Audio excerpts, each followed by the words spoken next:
Welcome everybody to our first Q&A session for a month or so. We are pooping the question. The one that's pooping is probably me. Hi, that's Ashley, the MC, I guess, for this thing. And joining me as ever is AJ. Right. And and Owen. Hello, Internet. If you know, you know. So the thing I wanted to briefly touch on, because it's more appropriate to go on here, is some interesting stuff with the Grammys, as it usually is, in terms of their movie-related stuff. I say movie-related because some of these aren't movies. So we've got for best compilation soundtrack for visual media, they've got Aurora, which is the fake album within the album of Daisy Jones and the Six, that Amazon series. Barbie's album, the Black Panther Wakanda Forever album, the Guardians Volume 3 soundtrack album, and Weird the Al Yankovic Story.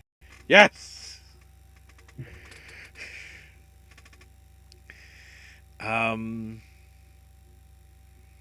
It's interesting because I think the Black Panther one,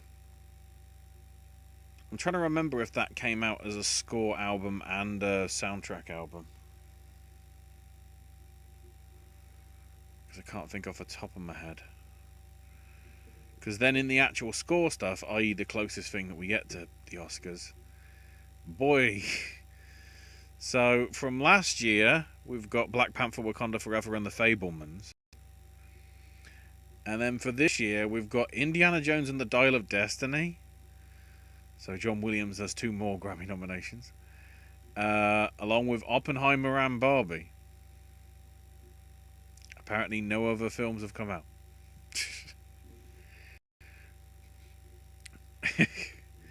And then I'll just touch on song because it's basically 4 songs from Barbie and Rihanna's song from Black Panther. That's it.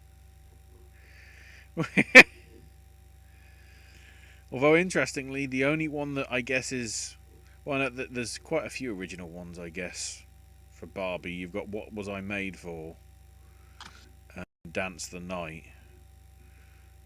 Barbie World, I don't think would technically be eligible because it goes on the existing song. But then, I mean, I'm just Ken. So technically, Ryan Gosling could be getting a Grammy in 3 months. Wouldn't be shocking at this point. I feel like that would be the one that they're going to run. Moon Age Daydream made it actually in for music movie, along with Lewis Capaldi won a Kendrick Lamar live concert one, the Little Richard documentary, which I don't know whether it's eligible at the Oscars, but that was pretty solid. And the one that I definitely know isn't eligible, Dear Mama, the Tupac TV doc that was on FX back in April. It isn't looking too bad. It's a lot of Barbie, which I'm kind of not surprised because of the monolith that it was in the summer months. For bad or for good, depending how you look at it. So aside from that, I mean, should we start with the chat and then jump to Twitter, or? And there's a lot, so I know.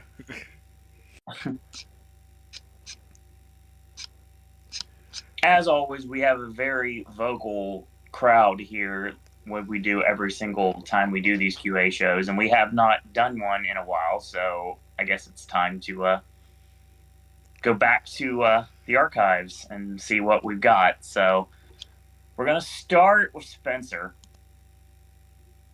So I would like to just break these up and just do them one contributor at a time. And then we'll go to the next. And then we'll go to the next. Because we've got Spencer's questions, Josie's questions from Twitter, And then we've got Brian's questions, commentary, and of course the game as well. The game. Ashley, please pay attention to the chat as well. I can't do this by myself. That's a shoot, by the way. I don't remember where the hell we are in the game. I don't remember what year or category it was, so hopefully that's not too much of a disaster. I vaguely think it was something 70s. Actually, I'll tell you. Even though we're getting ahead of ourselves. So apparently, to recap, this was Brian's comment from what he missed: makeup and hairstyling of the 2000s, film editing of the 70s, production design of the 50s, and cinematography of the 80s. I'm guessing that's what I missed? Yeah. Okay, right on. So the game will be coming up momentarily. It'll be your go home as it always is, every single time we do a show here. All right. This is the time where I get to sit back and watch you guys shine here. So Spencer's commentary starts about 5:25, and I'm not going to timestamp everything, don't worry. But that's how long they've been throwing some questions out. So, favorite realistic performance of a mob boss?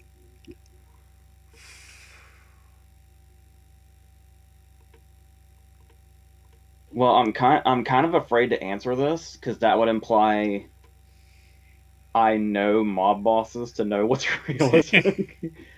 I would say what I imagine is the ones that are more downplayed. Sure. Like, I imagine, first of all, I know a lot of like mob people had a lot of issues with The Irishman. Yeah.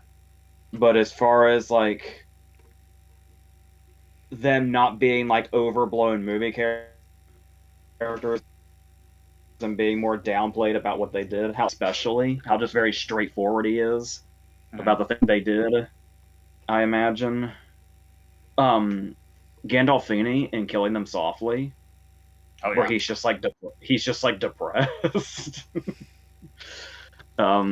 Maybe. I guess one that comes to mind that feels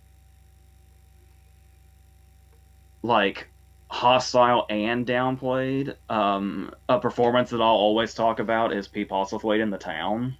Oh yeah, for sure. Where he's like super evil, but he's not like, it's not an over the top performance at all. he just says really cold-blooded things and behaves in a really cold-blooded way. So yeah, stuff like that, and kind of like I think we talked about this with depending on what you want to classify as a boss. But if you were to talk about like De Niro and Goodfellas, in the scene where he almost has Lorraine Bracco killed, and the way that he's quiet in how he works, like his deadliness kind of sneaks up on you, especially when you've got Tommy there to like kind of as juxtaposition to him. So that's the kind of thing I think of when I that. I was trying to go back and think of like a 30s or 40s bosses in movies where like Edward G. Robinson, like really over the top. Yeah. So those are the ones that come to mind for me. Ashley, real quick before you answer, I will tell you as of this moment, starting at 6:06 is when I lost it. Okay. And we're gonna have to cut chat in a few minutes anyway because there's a lot to discuss.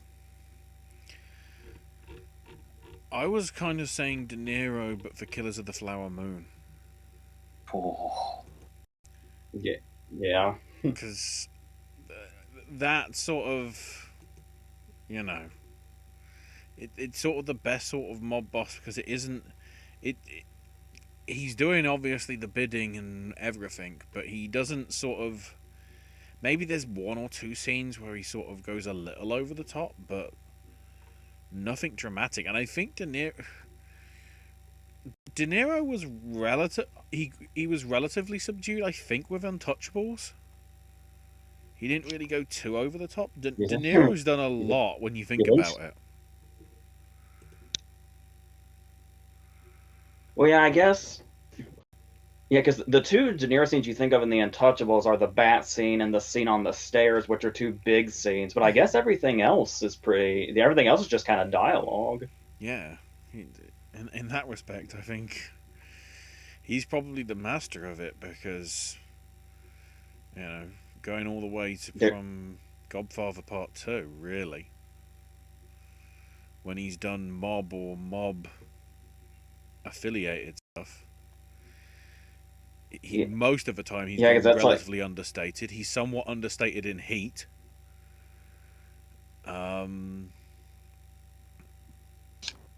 Which that's more of a banker or whatever, but I think he's the most sort of one that does it. He doesn't Al Pacino. I guess the real crime boss in Heat is John Voight, who you could say is pretty John Voight. He's pretty like all of his scenes are just, hey, this is what the plan is. Yeah, it's like that's probably pretty close, especially since he's based on Eddie Bunker, who was like a real, like really in that life. But yeah, like what we were saying when you brought up Kills of a Flower Moon, also the same thing as Goodfellas, where it's like he's quietly deadly, where like we know what's going on, but to the townspeople, he's like the last suspect. Yeah, which is really interesting.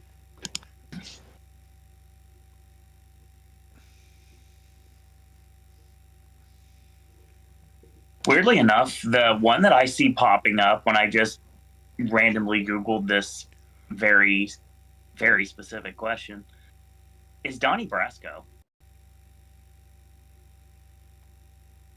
Apparently, there was a former mafia boss that watched the portrayal of Johnny Depp in the movie, and they said it was very realistic to how things went down back then. So that make I'm trying to remember who like the boss was in Donnie Brasco. I don't remember off the top of my head. I mean, that's the one. I mean, literally the first thing I saw before, like that's the first thing I saw. Literally was that. Yeah, because Pacino is like the main target of the cops. But I was trying to remember if there was like a higher. It's been so long since I saw it.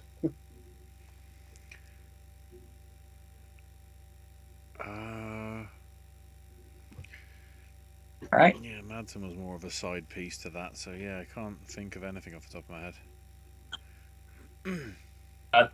Spencer says, thoughts on The Smiling Lieutenant, 1 Hour with You, and The Love Parade. Somebody's on a Lubitsch kick, I guess, and Chevalier in general. Yeah, The Smiling Lieutenant is when I became a fan. Just like immediately, his like energy is like off the charts, and he's like bursting off the screen. I actually like Chevalier is so good in The Smiling Lieutenant. I don't really remember anything else about the movie other than his performance. 1 Hour with You, I mainly just remember that really annoying Mitzi song. Also, the main thing I actually associate 1 Hour with You with is I had to like go rogue to find it because that Oscar handbook that I have, for some reason, it wasn't on the Best Picture nominee list. I think it was for 32. And no, it wasn't until I looked at the IMDb list that I realized that 1 Hour with You even existed. So it's just kind of snuck up on me. I don't think The Love Parade stands out as much. The Love Parade's one of those movies that just kind of blends in with all the other musicals of that era, I feel like. But The Smiling Lieutenant's the one that stands out the most to me of those. So, Ashley, you have any commentary? I do like the fact that Chevalier's career ended with the Aristocats. But I haven't seen enough of his older stuff to sort of really notable commit to an answer on whatever. So okay. Spencer says Anatomy of a Fall is so good. So is Priscilla. Kaylee Spenny will win an Oscar in the future, mark my words.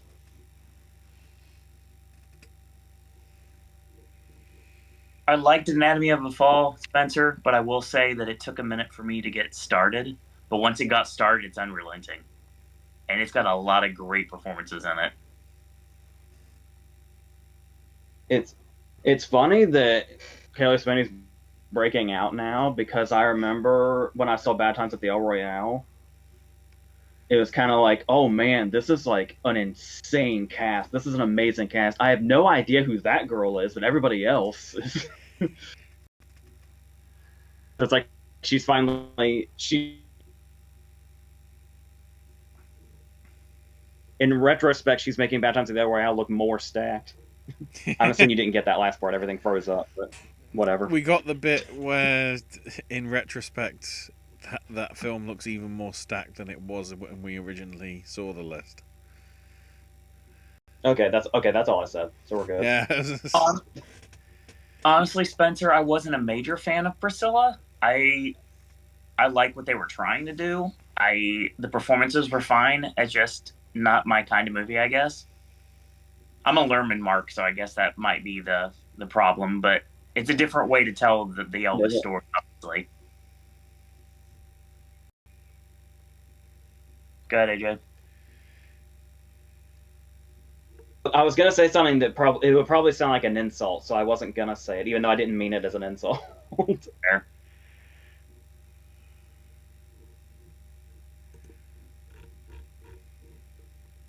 Right. Favorite David Lean film? Mine is Summertime.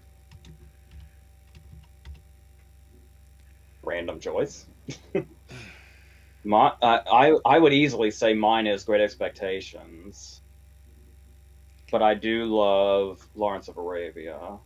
I've been told I didn't like Brief Encounter when I saw it when I was like 20, but I've been told that now that I'm older, I might appreciate it more if I go back to it. So I'll try that at some point, but I can't imagine me loving a David Lean movie as much as I love his Great Expectations, because that movie is just perfect. For me, it's probably either that or Oliver Twist. Those are sort of the peak him. But the fact that like those two, and Bly's Spirit and Brief Encounter, within like 3 years of each other, and that's regardless of this Happy Breeding In Which We Serve, which were the two films before that.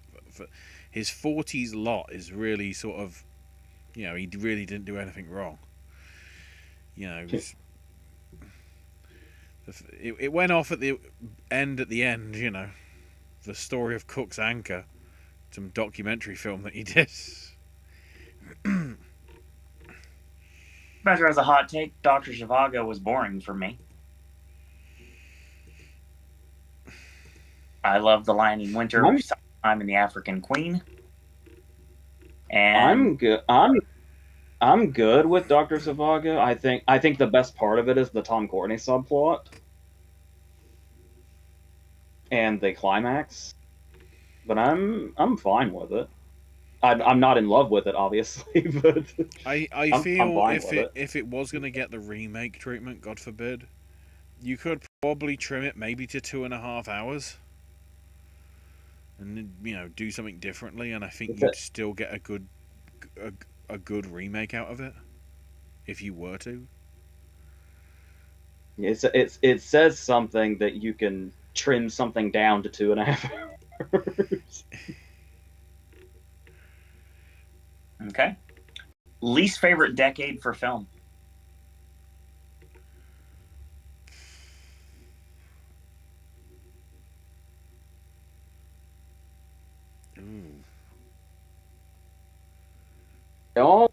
They all have ups and downs, but when you read that, the very first thing that came to mind was the 50s, I guess, because the 50s was kind of like a transition period. Because the 50s has a lot of like epics and musicals, a lot of epics and musicals. But at the same time, we were coming into the 60s where those were going to die out. But I love 50s horror, though. So it's hard. So like it's all kind of ups and downs. But I would say for the most part, 50s minus 50s horror.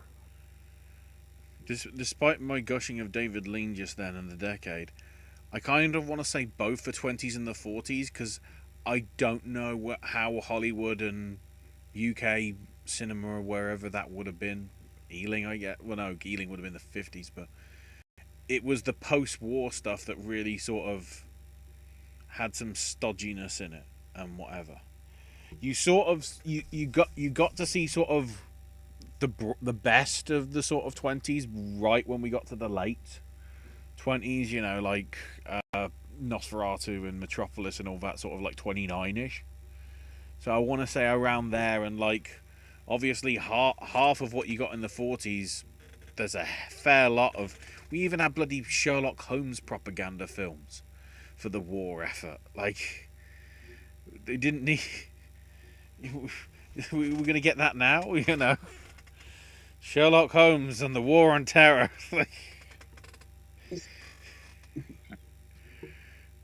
Favorite Katharine Hepburn nomination? At least. Oh, sorry, AJ. I was just gonna say at least 75% of the 40s is World War II movies. I feel. Yeah. Fair. Favorite Katharine Hepburn nomination? Ooh. It's an early one, but Alice Adams always stuck out to me. There's something really like alluring about her in that movie. It's one that I love. Like all of the performances in Southern Last Summer are incredible. So it would be probably one of those two. Yeah, I'm tempted to go with sort of her later stuff, like the double header of Guess Who's Coming to Dinner and Lion in Winter. They were really strong, because like some of the stuff, you know, in those gaps where either she did or didn't get nominated, it was the sort of the old feud deal and whatever that made that look more messy than it probably was. It's only sort of in the 60s when all that got put aside that you got to see, you know, late in life, Hepburn really sort of like grip the screen even more so. Okay. Spencer says Naiad is absolute shite. Annette Bening is actively bad in it. Jodie Foster is okay. Screenplay, editing, and directing are bad. Maybe we should just pretend Bening already won supporting actress for The Grifters.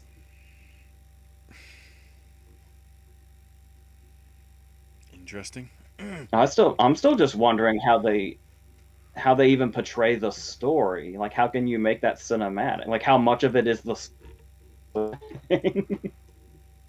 I think there's like,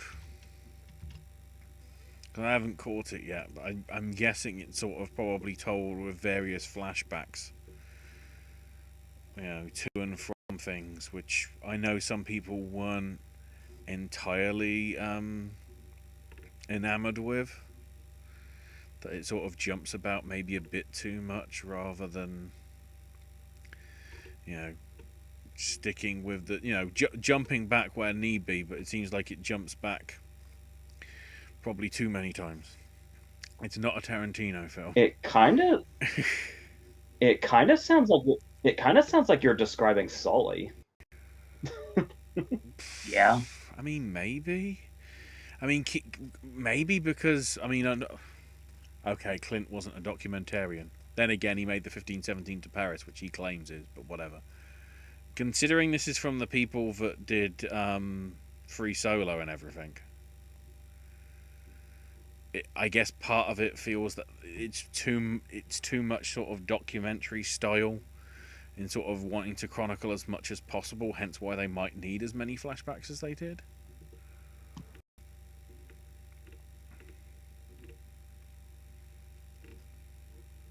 Cutting chat at 6:30. Mm-hmm. Favorite bogey performance? I love In a Lonely Place.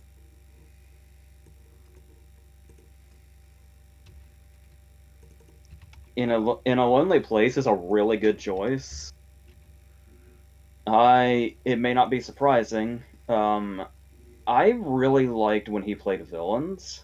Mm-hmm. I think those were like Treasure of the Sierra Madre and the Petrified Forest and stuff like that. I think are my go-tos for him, especially Treasure of the Sierra Madre. That has to be at the top probably. His lack of a nomination for that is still insane to me.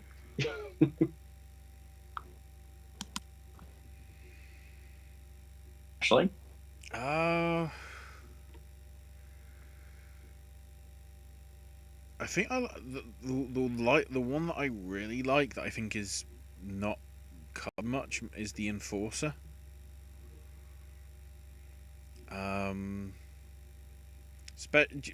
It just seems sort of like a standard police procedural, and then that sort of the way the ending is and whatever, and that the way that's dealt with was probably quite ahead of its time. So I'd probably go with that one, at least in terms of like the least known, I would argue.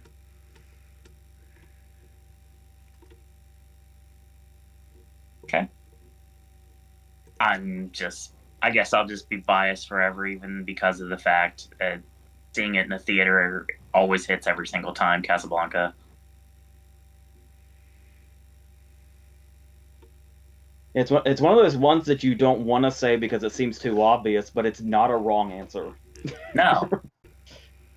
It's probably the only answer I legitimately could give.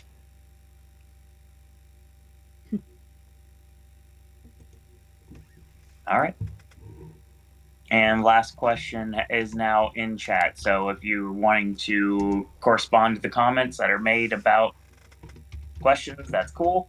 But if you have any additional questions after now, then save them for next show. Spencer says, I think we should do Unfriended for Movie Club. That movie gets better with age. That it would be. It's interesting how eerie it would be to do it because we do Movie Club in this format.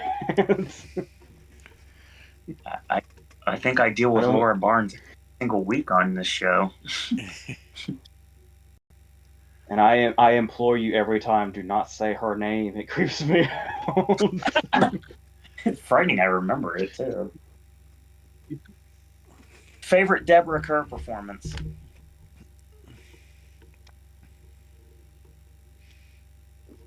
I mean, for me, it would be The Innocents. But I guess from Here to Eternity, I guess she's never, outside of The Innocents, she's never really left an enormous impression on me. Like there's her some of her nominations, like the one with Tracy, Edward, My Son, and was it Robert Mitchum that was in Heaven Knows Mr. Allison with her? I tend to notice the other performance alongside her. She's especially a victim of that with Black Narcissus, where a part of me wants to say Black Narcissus, but Kathleen Byron is the performance of Black Narcissus, so I feel like she's always overshadowed. So the fact that she's kind of the center of The Innocents probably helps a lot. I didn't think she did too bad a job in King and I, opposite Brenner. Yeah. And it is sad that every time I hear her name, the first thing I think of is her bloody performance in Casino Royale, just because it's so not like her. Also one of the rare cases in which she actually sounds British.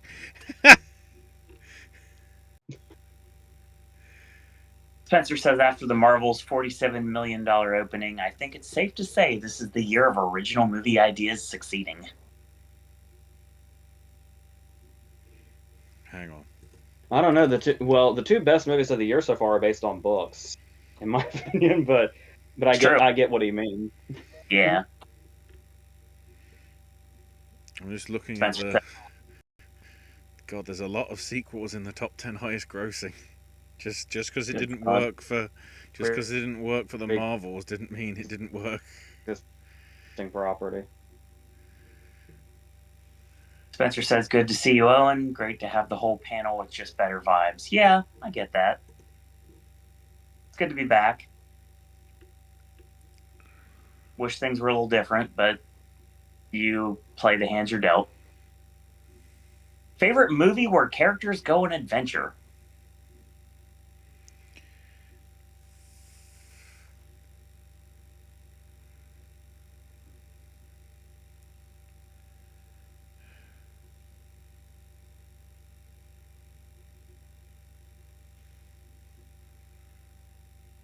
First of all, can you?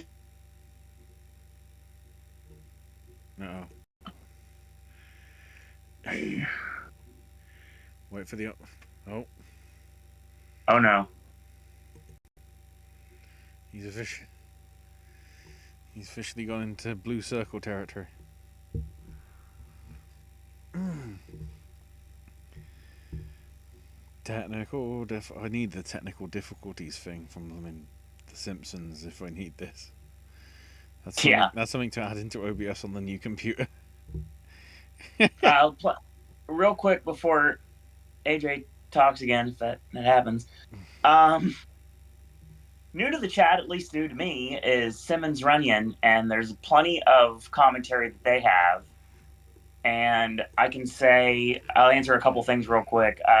When the next show is for questions, is it every Monday? No. Usually it's bi-weekly, but sometimes that can change depending on the schedule. I will say that basically also mentioned the two best movies of the year so far being based on books. Talking about Killers of the Flower Moon and Oppenheimer.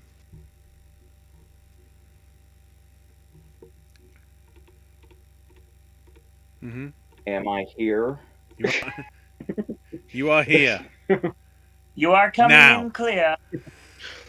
I know, I just wanted to do that because I wanted to reference a Neil Breen film. Yes! That's fair.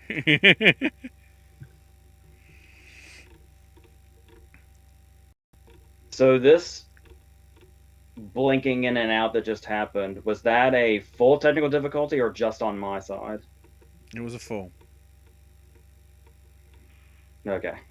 On my vantage point, you, but apparently I don't see anything from what people tell me, so. I don't want to be stereotypical, but sort of, in terms of adventures for characters, probably the Raiders, the original Indiana Jones film, epitomized that sort of perfectly.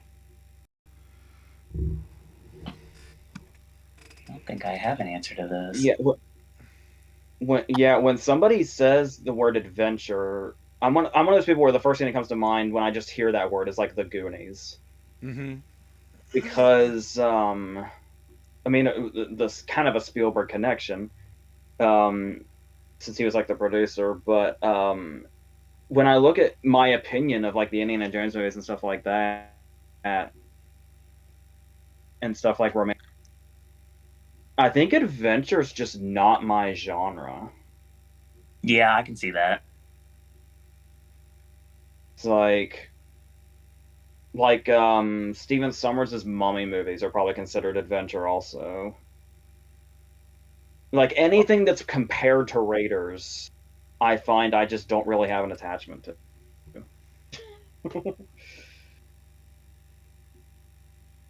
So yeah, that's why I would have an answer like as basic as like the Goonies or Stand By Me or something.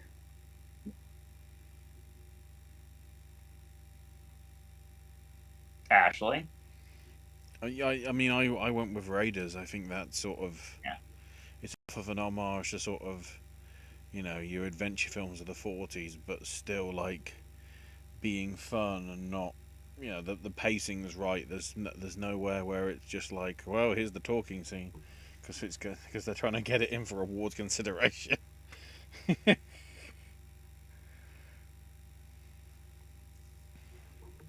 Um, it's hard because it's like there's so many great options, but I don't really like most of them. Okay, I'll throw this one out. I'll go with Homeward Bound. That's an adventure. Mm-hmm. Okay. You want to be something that's, since it's tying into a question that we're asking later in, and like I said, that's your Iggy about that. Jurassic Park.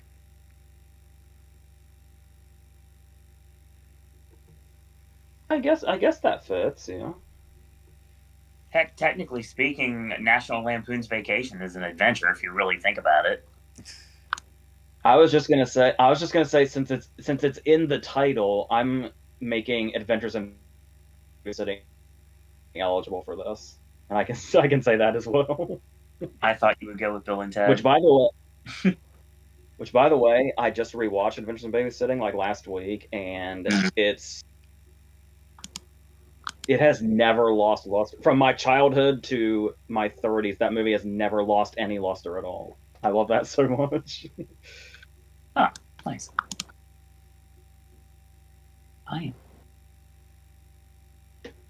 All right, we'll get to other things said in a minute.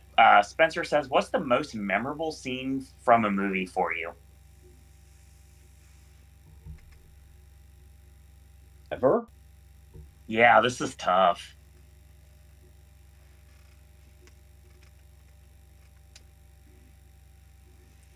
I guess the first thing I'd say is literally any scene in The Wizard of Oz. Like, is there a scene in The Oz that's not iconic? No. I figured you'd go Wizard of Oz, honestly. Ashley? Ooh. I'll do two sides of the spectrum here. Okay. Any scene from The Wizard of Oz, the dinner scene in the Texas Chainsaw Massacre. Oh. Yeah. And the diner scene at the end of Pulp Fiction. Okay. Okay, fine. You just gave 3. Ashley, give 3. I mean, probably the one that stands out to me would be the ecstasy of gold moment and everything in that bit in The Good, the Bad, and the Ugly.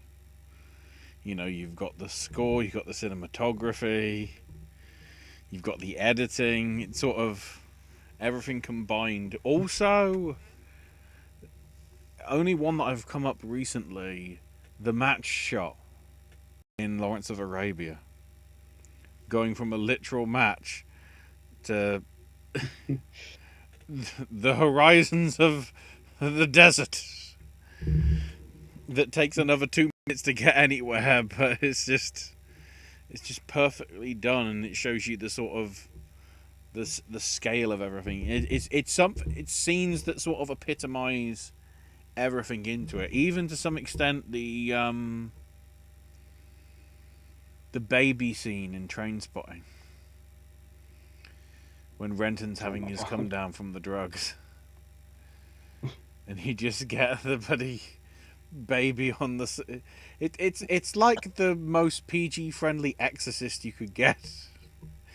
Here's the baby, its head turned around 180 degrees, and then drops in your face, and then that's. It's me, so it's probably pretty obvious. Tiny Dancer from Almost Famous. I would say Come What May from Moulin Rouge. And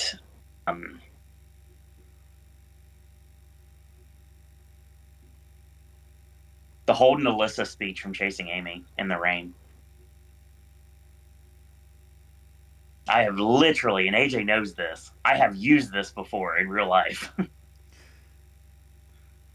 I just realized that I'm satisfied with something that I said, so I have to.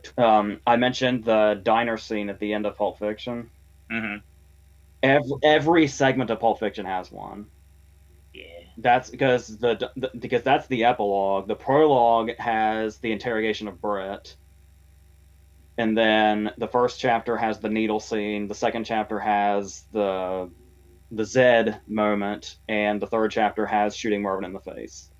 All of those are the most memorable scene of any one particular movie. Spencer says I was watching Five Nights and realized Josh Hutcherson reminds me of AJ in a good way. Okay. like I somewhat like in I say like in appearance or the character or a little bit of column A, a little column B. Hopefully, my future is becoming William Afton next year. I guess we'll wait and see what happens. Top 3 most irritating art house movies.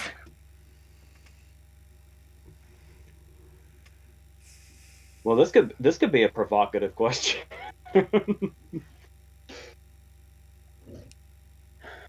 you ask me that question, and one name comes to mind.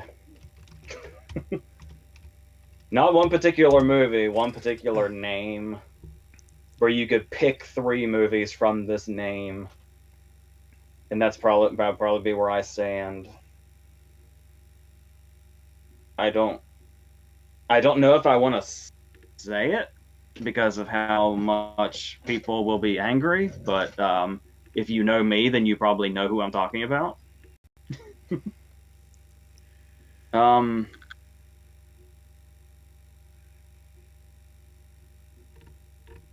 okay.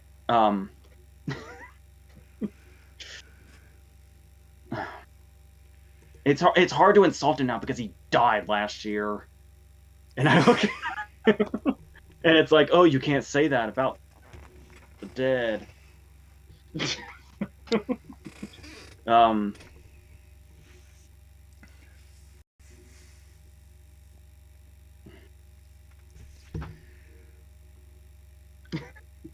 Okay. Pick a Jean-Luc Godard movie. That's my answer for all 3. Oh, That's fair. I mean, I had certain words to describe Godard, but I feel like I can't say them anymore because he's dead. So Very abrupt statement. Ashley. I'd say a lot of the later years so far of Gus Van Sant's work has been very middling, and clearly trying to appeal to that sort of crew. To some extent, Aronofsky as well. And I don't, apart from Drive, I don't think Nicholas Winding Refn's really done anything substantial since Drive. yeah, people will fight for Only God Forgives, but they gotta fight hard. Cinematography wise, it's very good, but like the fact that it basically goes nowhere after like an hour and 50 minutes, it's like, you know, completely the opposite of Drive. That just, you know, it lives up to the title and gets fast paced, and you know, everything seems like it's getting to an inevitable point, sort of thing, and then nothing else really has done from Nicholas.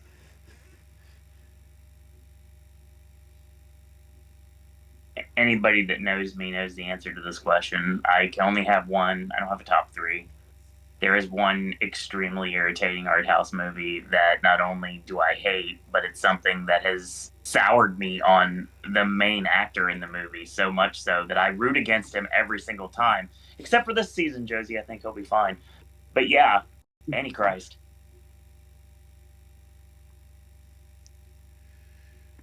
I'll just as a side note to the Godard thing,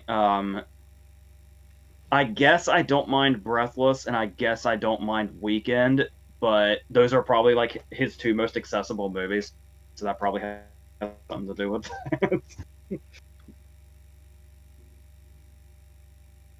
Spencer says the Are You There, God It's Me, Margaret director is really good.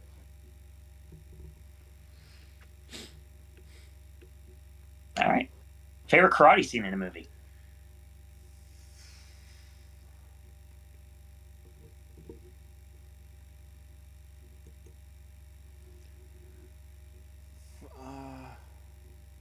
I don't. I, I don't really know how to answer that because I don't this or this or this. So I don't really know what karate falls into. Well, my answer is The only not thing I very could. conventional, so. So the easiest answer I have for that is the climax of the Karate Kid. That's the best I can give you. Correct answer.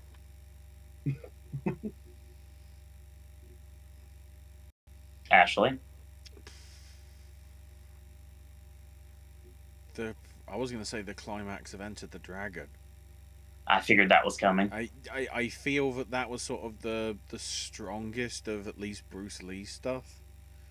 Gotta give a shout out to sort of Crouching Tiger, Hidden Dragon. Some of that is choreographed very well.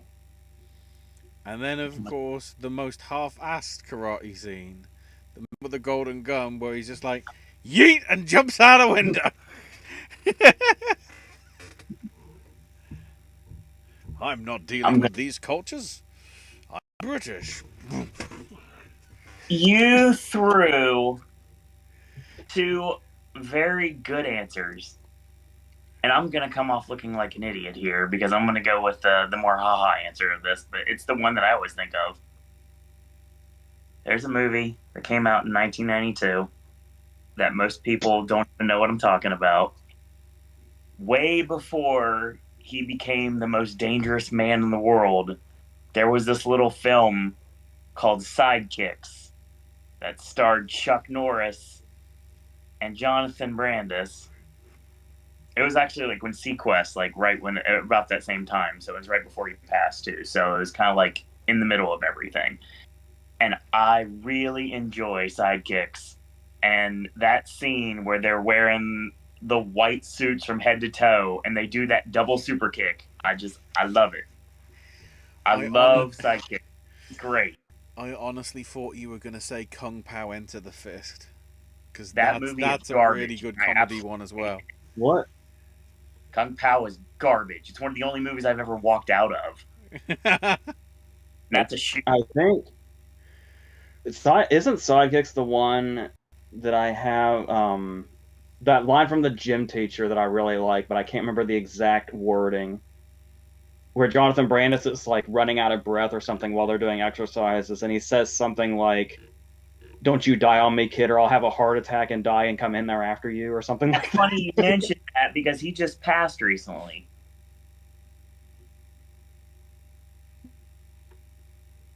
That's Really? Rich Paul Shannon from Was it? Yes, 100%. Well, He was definitely the gym teacher, absolutely. that makes it even funnier, actually, because he was great. I was actually like, I can't remember exactly what I really specifically know him for because I never actually watched Night Court, but I definitely know him from many things.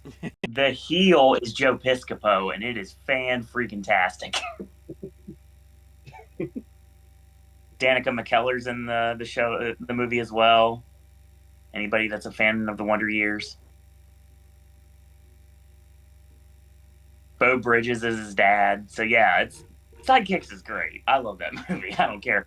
And a shout out to Vader for Wex Kwando as well.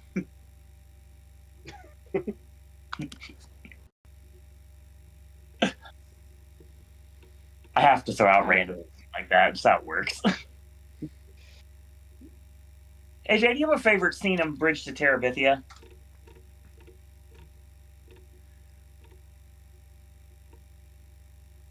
I don't know that I've seen it since the theater.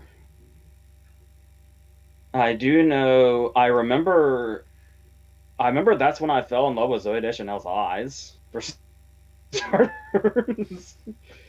And I remember everybody freaking out about the ending, but we read it in school long before the movie came out. So I wasn't as blindsided as people were. But I don't know that I could pinpoint a specific scene, except that like that feeling of having a crush on a teacher is really well recreated by the casting of Zooey Deschanel. So I remember, for some reason, that's my takeaway from that movie. But like I said, I think because the climax didn't hit me as hard as other people, because I knew it was coming. I don't know. Actually, do you have an answer? Can't remember any scene from that. Same. It should be shown more, because it isn't actually a bad film. It's pretty solid, but it's something that I've never really had the urge to go back to. If you are just joining us a little before 7 p.m. here on the East Coast, we are in the Spencer Reed portion of Popcast Movie Chats for the day, our Q&A show. Any ideas for James Bond? I think Charles Melton.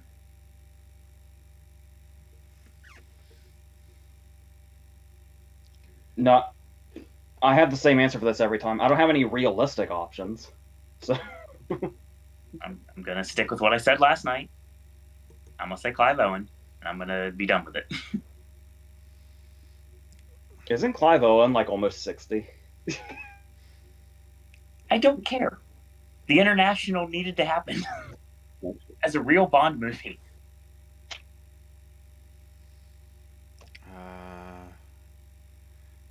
Let's think of a realistic one. Wow.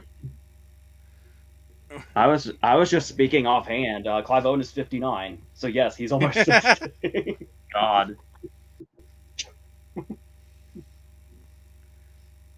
Let's do it like Casino Royale and have Michael Caine do it. Spencer asks, favorite movie about the loss of a child or a film that handled grief well?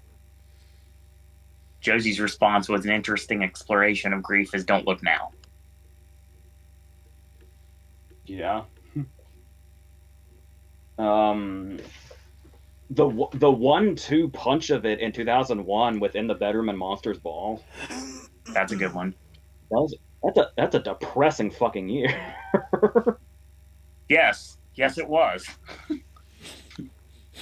I still stand by. I feel like Rabbit Hole is still underrated. I wish more people would watch that movie. Yeah, because Kidman rightfully got all the spotlight for it, but Aaron Eckhart is so good in it too. Agreed. That might be my favorite Aaron Eckhart performance, actually. Yeah, that sounds about right. I still want to say Up, because that dealt with it in like the first 7 minutes. Yeah, definitely.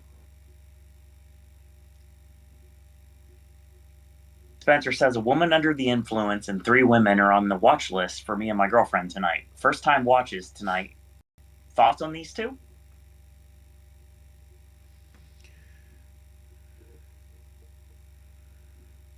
Oh shit! To...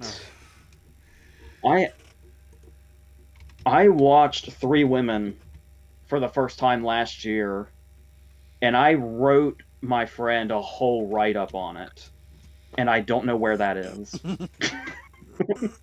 I think it was a very spoilery write-up, so I probably couldn't say anything anyway. But useful commentary. Actually, 3 Women's actually a really good movie to watch blind.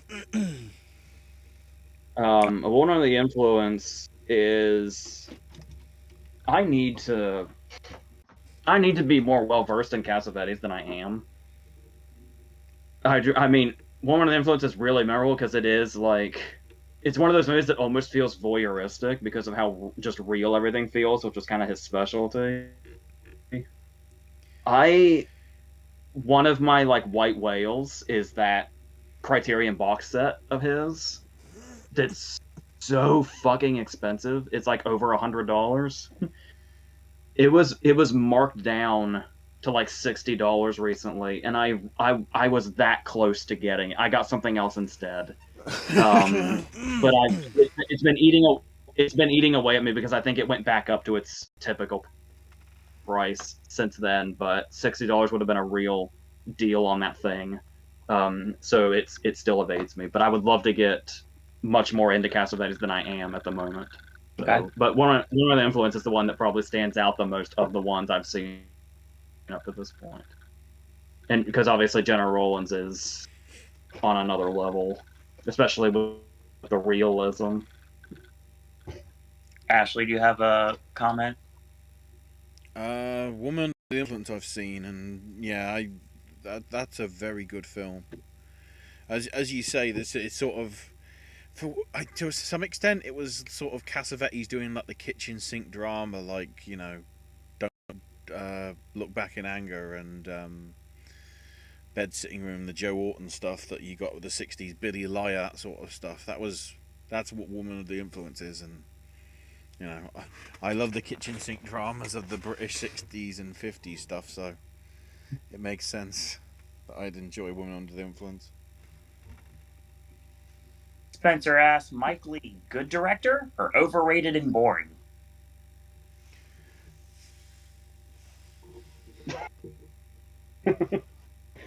He's got some really good shit, and he's got some really boring shit. Yeah.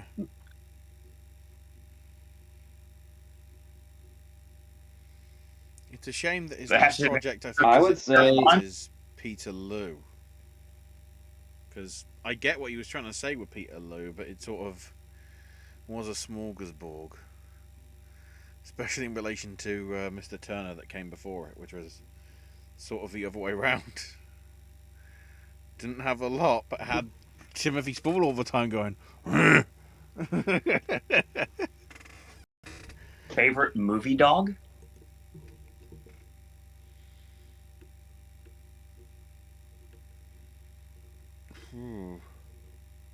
I love the dog in the Monster Squad. I don't know if it's just because I rewatched it recently that I was reminded of that.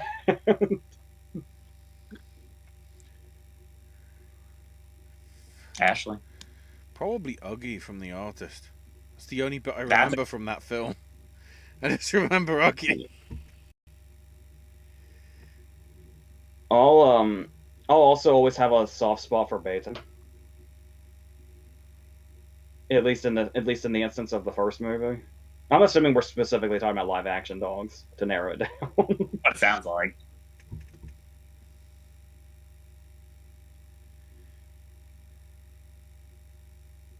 Okay. Lots of things here. I'm trying to see if there's any answer I have that would work. There's also Brandy. There's also there's one other thing.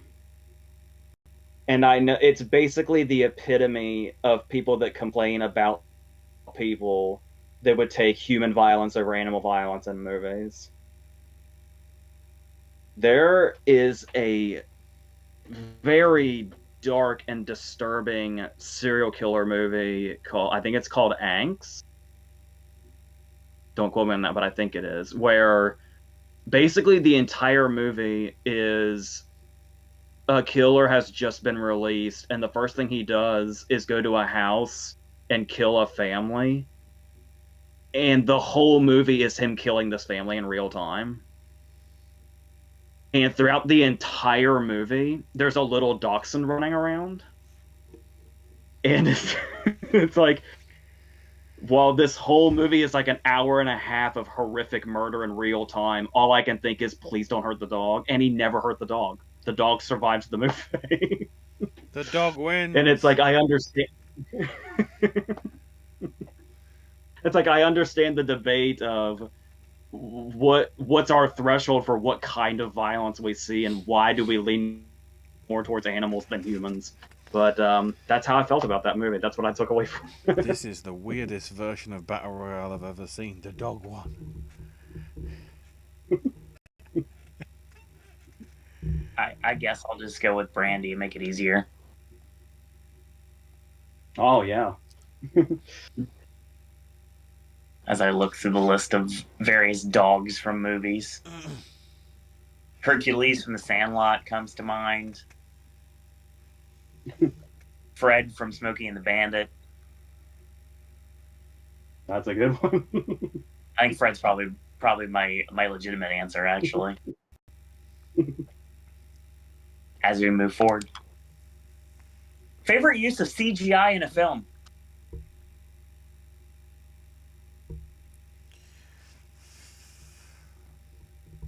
My answer is that I wouldn't have an answer because it would be CGI that's so good I still haven't noticed that it's there. That's a good answer. I like that. In terms of scale and everything, the cityscapes in either of the Blade Runners.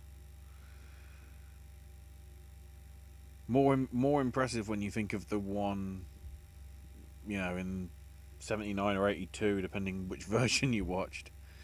Because I don't think that most of the case that would have been models, I think, but they did sort of CGI it quite a bit. Obviously not in the street bits, the far shots, the panning shots, with Vangelis going on his Sorgan. I guess Inception. Mind. That's a good one. Yeah, if you want a more satisfying answer, I'll say anything involving the T-1000. That's fair. Part of me still wants to know whether the spinning top was CGI. The world will never know. Favorite animal attacking a human in a movie? I mean, you just brought up Brandy. So. Yep. I mean, there's something. I mean, obviously he wasn't completely in the scene in Hollywood, but it's another one where it's a cliche answer. But there's still the bear scene in The Revenant. There's still no scene like that to me. Oh my god, tell me about it. You know how fucking real it is.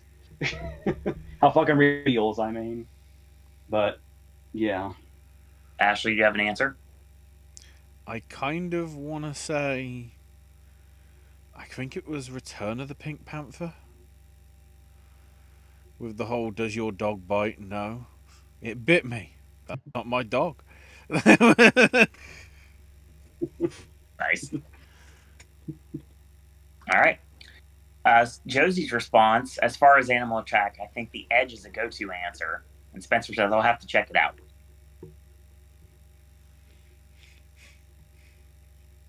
Favorite natural disaster in a film that looks super real?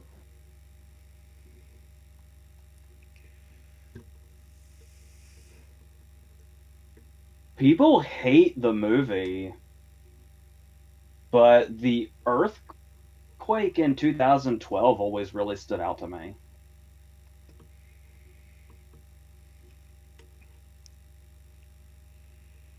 Maybe The Impossible.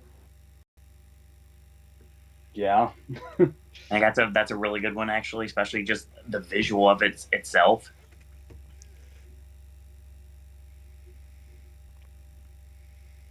I think like I feel like I've been corrupted by Eastwood because why do you mean? Of all the natural disasters in movies, when you say natural disaster in the context of a movie, the first thing I think of is how fucking misleading Hereafter was. Yeah. Where Hereafter appeared to be... this is one of those reasons I don't fucking watch trailers anymore.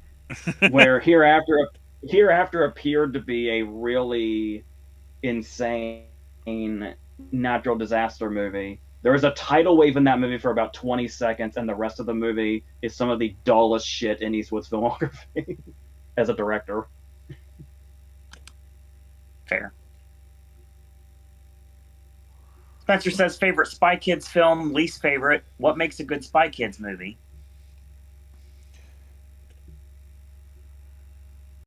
I feel like a popular answer is the second movie. Mm-hmm. But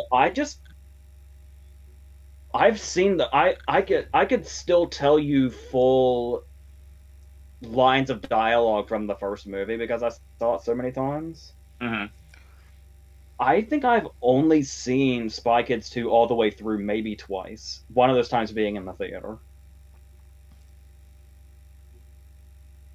I think I remember liking it. I just reason was never inclined to go back to it. I know people like to overblow it because of the Buscemi line. Kind of became a meme where it's like, how is a line so deep in Spy Kids 2? But other than that, and the introduction of Dinky Winks, I don't really remember much of Spy Kids 2. Okay. So, and I think the only reason I really remember the introduction of Dinky Winks is because he gets fucking sprayed with puke. So of course I'm gonna remember that. I thought the first was the strongest, and I think it was the third where they bloody shoved 3D in it. Yes. Of course, because it's for kids, it's pretty much all, oh, look at me doing this. Which, if you see it on the, like, if you look at it now on sort of the regular version, it's not like sort of Friday the 13th or anything like that when they had the 3D stuff in the 80s, where, you know, it can still look, it looks bad but not terrible when it's not in the sort of like the green and red glasses era. But because of the stereoscopic stuff and everything, most of that film was just a lot of that stuff. You know, you had it with the My Bloody Valentine at the same time. You know, it was it was basically there as sort of something to make the kids go, "Oh, look how great 3D is," which says a lot because, not to bring it back to the Marvels, but that's one of the only IMAX 3D films that even came out this year over here. Interesting. Credit where credit is due in regards to Spy Kids 3. And I will stand by what I'm about. Hugh Grant's performance in Paddington 2. Stallone did it first in Spy Kids 3. That's absolutely correct.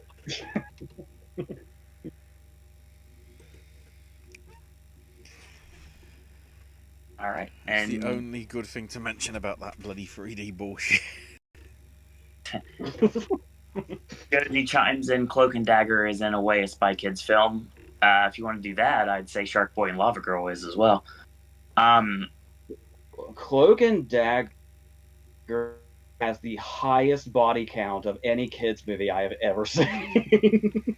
Same. That's the main thing I remember about that movie. Spencer says the TV series was pretty good, but it was canceled way too soon on Freeform. One more thing I'd shout out for Spy Kids 3, the Elijah Wood cameo is hilarious. Spencer says 2010's Frozen is better than both animated movies by miles. Oh, I forgot Yeah. Spy Kids 4 was also 3D. So both of them. And says that Sword in the Stone is probably their favorite Disney movie of all time. Interesting. Because Sword in the Stone does not get many shout outs. So I commend that. Thank you, Spencer. You will have more comments once Ashley reads the rest of the chat Right. someday. That gives me an idea to cut off. Brian time. First up, strike is over. Yeah. Yeah, it is. Looking at the AI stuff as well, that seems to be relatively reasonable as well. You know, not only basically putting CGI people in as a last resort because they couldn't, you know, logistically be able to get extras for the thing. Thoughts on the Criterion releases for January 2024, not counting the 4K reissues? Well, it's funny. Ashley's already mentioned Trainspotting in this video. Why has that been? Why has that not been in the Criterion collection yet? Why has it taken 28 years? I had a similar reaction to Look. Or I had to stop and think, like, was Lone Star not already? Yeah. Mudbound. I don't give a shit about Mudbound as a movie, but like I said, I will always in that regard I'm happy for Mudbound, but I wish I cared more about the movie itself. Yeah. The fact that it's another Netflix thing that's actually getting a physical release, yeah. All right. Can't reveal anything to avoid spoilers, Owen. When you go see Wish, I don't know if AJ has seen it yet on Disney Plus. You guys are gonna love Once Upon a Studio. I've been wanting to see this ever since I first heard about it. I've heard good things I about think it. this. I think this is my first time hearing about it.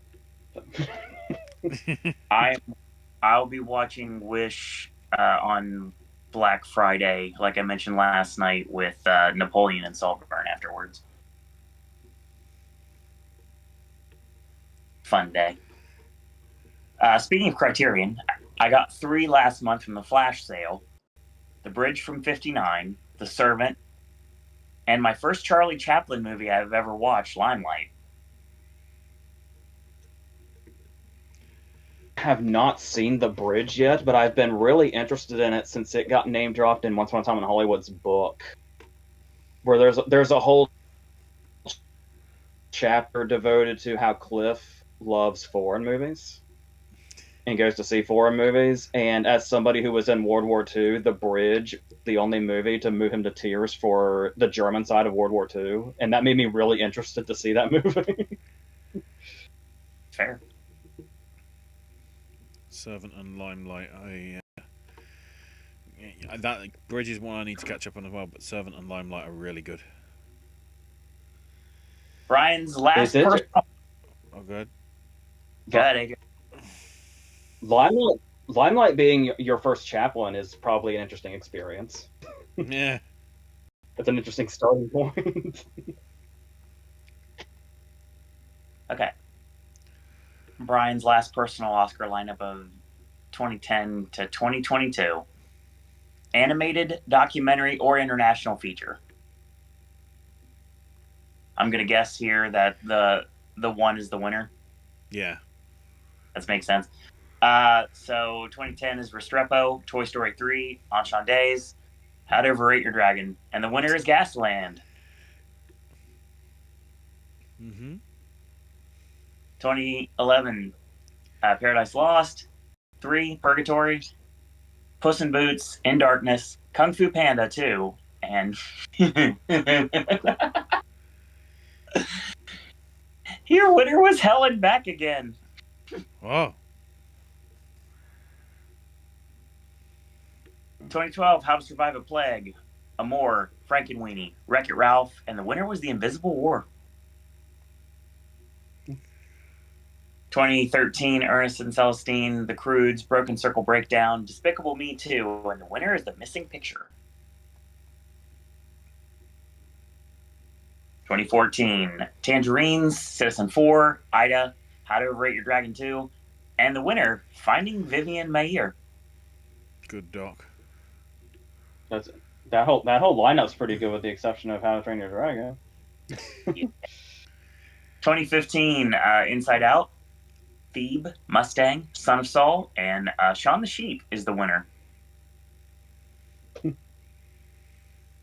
2016 is 13th, Kubo and the Two Strings, L, OJ Made in America, and the winner, actually, this is for you, Zootropolis. Sounds better. I still find it weird that OJ Made in America's in there, even though it's a 5-part thing on iPlayer, because it's basically an 8-hour TV thing that somehow was eligible for. It's just. Didn't they break up BlackBerry and do the same thing as well now?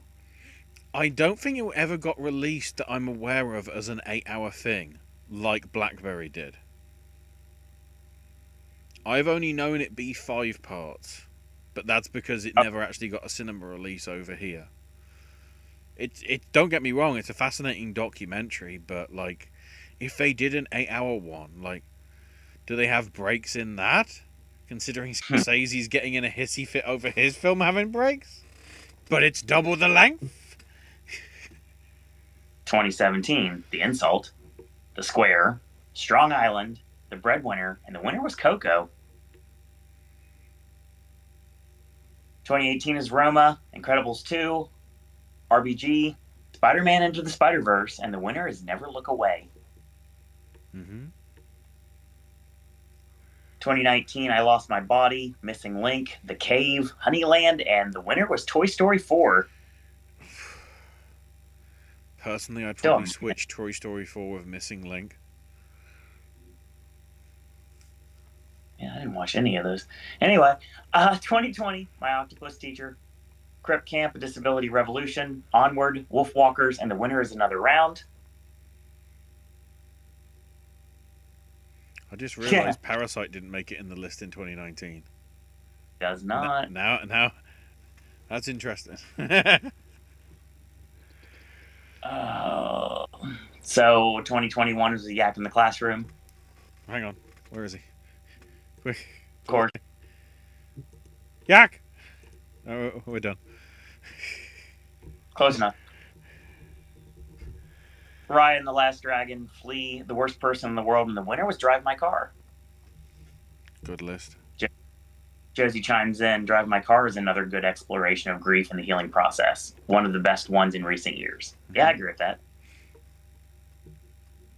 And last year, The Quiet Girl, Argentina, 1985, A House Made of Splinters, Close, and Del Toro's Pinocchio. So Brian was inspired by you, AJ. Let me elaborate. Please do. By your idea of doing a book of your favorite films of each year of your life, Brian is going to do the Oscar years of his life. From the Oscar movies of the 2000s, the entire decade. The Oscar movie marathon of the 2000s decade. Not one movie every day, though, mainly during my weekends or when I'm off.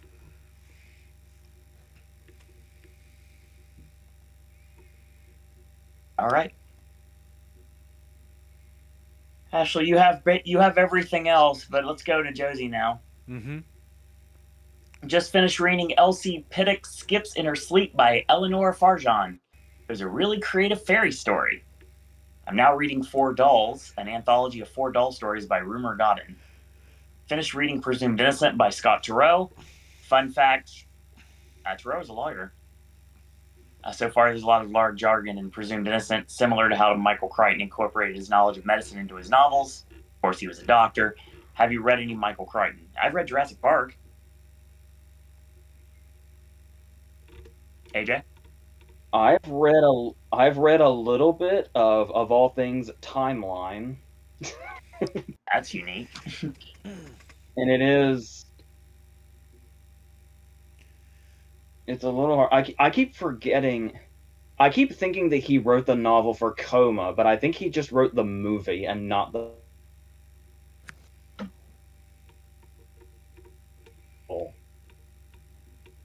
Which is really confusing. That's fair. Alrighty. Ashley. When reading, do you prefer first or third person narration? For me, it doesn't matter as long as the story is good and the characters are compelling. How about you? It's pretty much on the same boat. If the story gets me, it's more interesting, you know. I don't think you'd get a good story if you didn't have if it was a third person perspective on Catcher in the Rye. And for some stuff, I think a first person perspective would hurt it in its manner as well. You know, if it's key to making the book work, you know, don't try and pitch it into a narrative, you know, a different personal narrative than what's going to really make it jump off the page. Okay. And your favorite example of first-person narration in fiction? Catcher in the Rye. I mean, it probably helped that I did it for English literature studies, but like, that's just very well done. Like, getting the epitome of this teenager sort of going through his life, trying to work out, you know, what's next for him sort of thing just really struck a chord. Probably because I was at the right age at the time. AJ, you said recently the worst use of first-person voiceover narration was in the new Magic Mike. I don't know if it's the worst, but it's one that makes no sense. Let's see. You're correct on that. Ashley, your favorite plays, not necessarily musicals, but written stage plays. I mean, there's quite a lot of Alan Bennett stuff. Habit of Art and History Boys, at least as they were as a play, are really good. Also, the one that it's annoying that it never got made into a film, because I think Martin McDonagh's Hangman is a really sort of fun, black as you can get comedy with a random cameo from Albert Pierpoint. It's just there. It sort of doesn't have that much of a purpose, but he's in and out, and even though he's in there for like 10 minutes, you remember him more than you do some of the other characters. What plays? Oh, go ahead, AJ. I actually have a contribution to that first person versus third person thing because of what I just finished reading. I just finished Erasure, which is the book that American Fiction is based on. And that's really interesting because it's from the first person, because it's written as like journal entries from who's going to be Jeffrey Wright's character. But I'm assuming the advertisements have told everybody that he takes on another persona and writes a novel, and it kind of has a producer's effect. It's from the first person perspective throughout the book because it's his journal entries, but then right in the middle of the book, we get the whole novel itself. So he says, like, I wrote this novel however long, and then you read the entire novel that he wrote, and then it goes back into first person, but then when he takes on the personality of his alter ego author that supposedly wrote that book, he starts speaking in the third person about himself. And so it's a really wild sort of the way it changes like that. I'm really curious how the movie portrays it. Okay. Do you have a specific question? Josie asked, what plays have you guys seen, either musical or regular plays? Jeez. I mean, not every single Shakespeare thing that they did at the RSC, but practically most of them, because that's when I was sort of, well, when the cinemas were cheaper and tickets were sort of like, well, it's easier to go to the cinema and watch it sort of like £13 rather than having to spend 30 or 40 plus the cost of travelling to it for other things. But I'm actually, because my dad never had a chance to see it, this week they're doing a re-release of David Hare's Skylight with Bill Nighy and Carey Mulligan, which is so brilliant, mainly in the sense that an actual meal is made in the entire duration of the thing, and like you can literally see the stove cooking it and the pot, and it runs through the interval, and then by the end that's what comes out, and that's what they start eating at the end of the play. So that's an interesting little bit, but I mean, it's got a good story as well, but quite a lot. I mean, I saw the original Alleluia before. I don't know what happened to the movie version of it.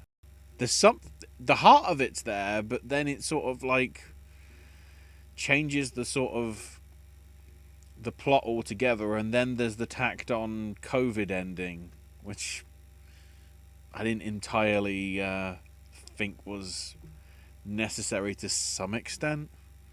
I don't know if that was Josie Rourke going a bit over the top with her screenplay, but yeah, I've seen a fair bit. I still say Hangman is one of the best new plays that I've seen from the past 10 years. AJ, do you have an answer for this? couple of things. The Nutcracker keeps finding its way back into my life. It's because in like third or fourth grade, it was our school play. It's like part of music class, and then like later down the line, we saw at like in school we went and saw a performance of it, and then I saw another performance of it like 4 or 5 years ago or something. And we also went to in school. We saw a performance of The Gift of the Magi.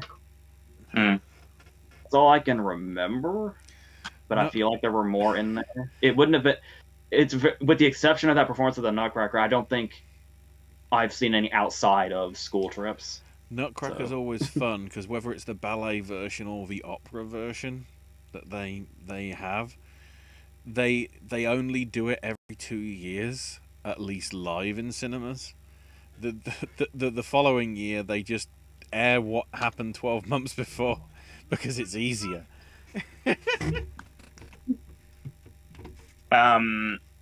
So I've seen Rent. I've seen Book of Mormon. Seen the SpongeBob musical. Um, Smokey Joe's Cafe. And that's probably it for actual shows that I've seen.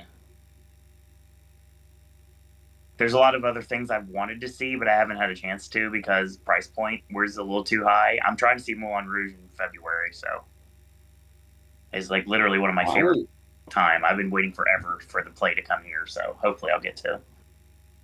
yeah, I would love to see more plays like live. The only stuff I see live anymore is like comedy shows. Yeah, I'm with that too, but I go to concerts and I see more plays now than I did before. Most of the stuff is like not really plays per se, but a lot of fringe stuff I've seen in the past. So yeah, a lot of things that happen in fringe, like the animatronicans and Bad Romance, and there's a lot of cool things that I've seen in fringe throughout the years.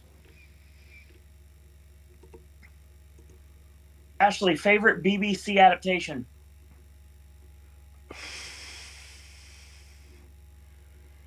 Tinker Tailor Soldier Spy. That's fair. It's up there. It's up there with the Gary Oldman one, mainly because you got 7 hours to do it rather than two and a bit. Good lord. But in relation to that, the House of Cards books as well.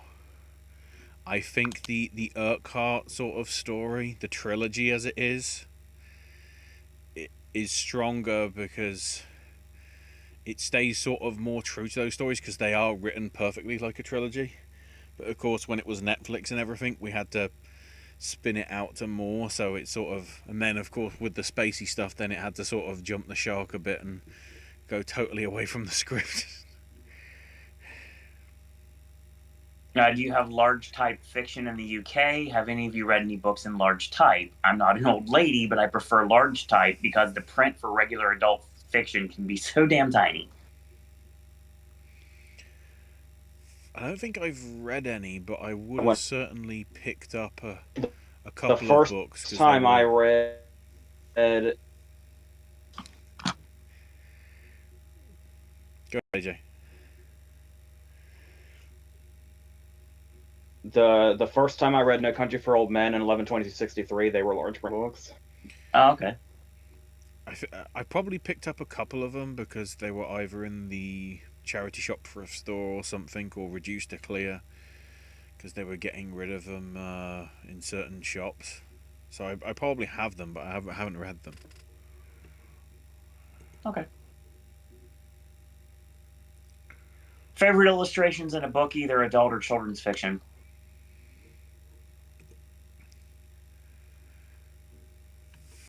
The scary stories to tell in the dark illustrations Oh yeah.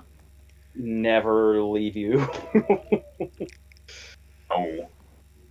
I still can't believe how insanely good the movie was bringing the pale lady to life. I would have never thought that's something you could do, and they did very well.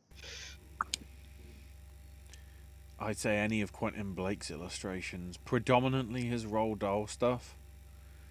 Maybe less so his sort of David Walliams and stuff like that, because half the time when I look at it and I think it's a Roald Dahl book, and then I realise, oh, it isn't.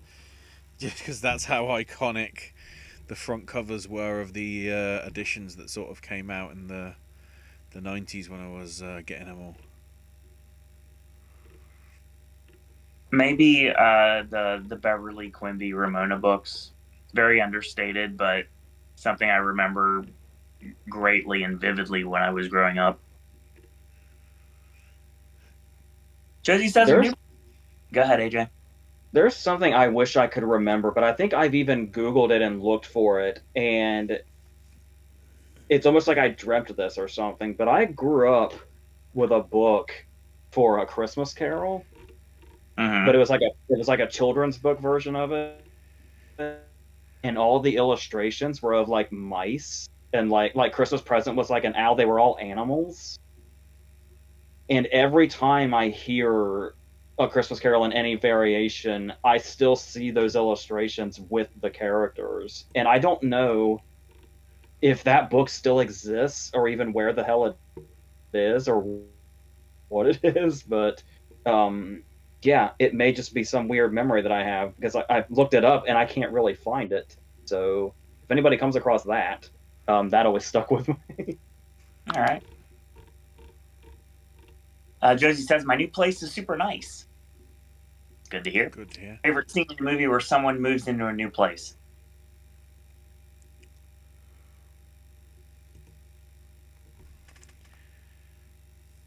I like the one shot around the house in The Conjuring. Oh, yeah. First move in. Bound. That's a good one. That's pretty matter of fact. We'll go with that. Favorite real estate agent characters in movies? Which ones would you like to have you help you find a place to live?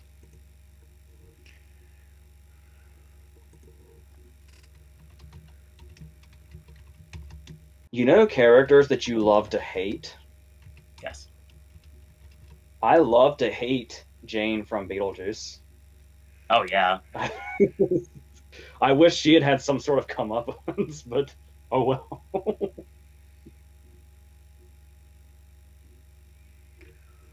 Right. First time watching. There's gotta be a real answer to that, but for some reason I'm drawing on a blank. I can't think of anything. The person that's actually honest in The Big Short. It's kind of shit. They're all empty. All right, I'm gonna try to hit these hard here. First time watches since the last time. Hand the Rocks the Cradle. Still gets me.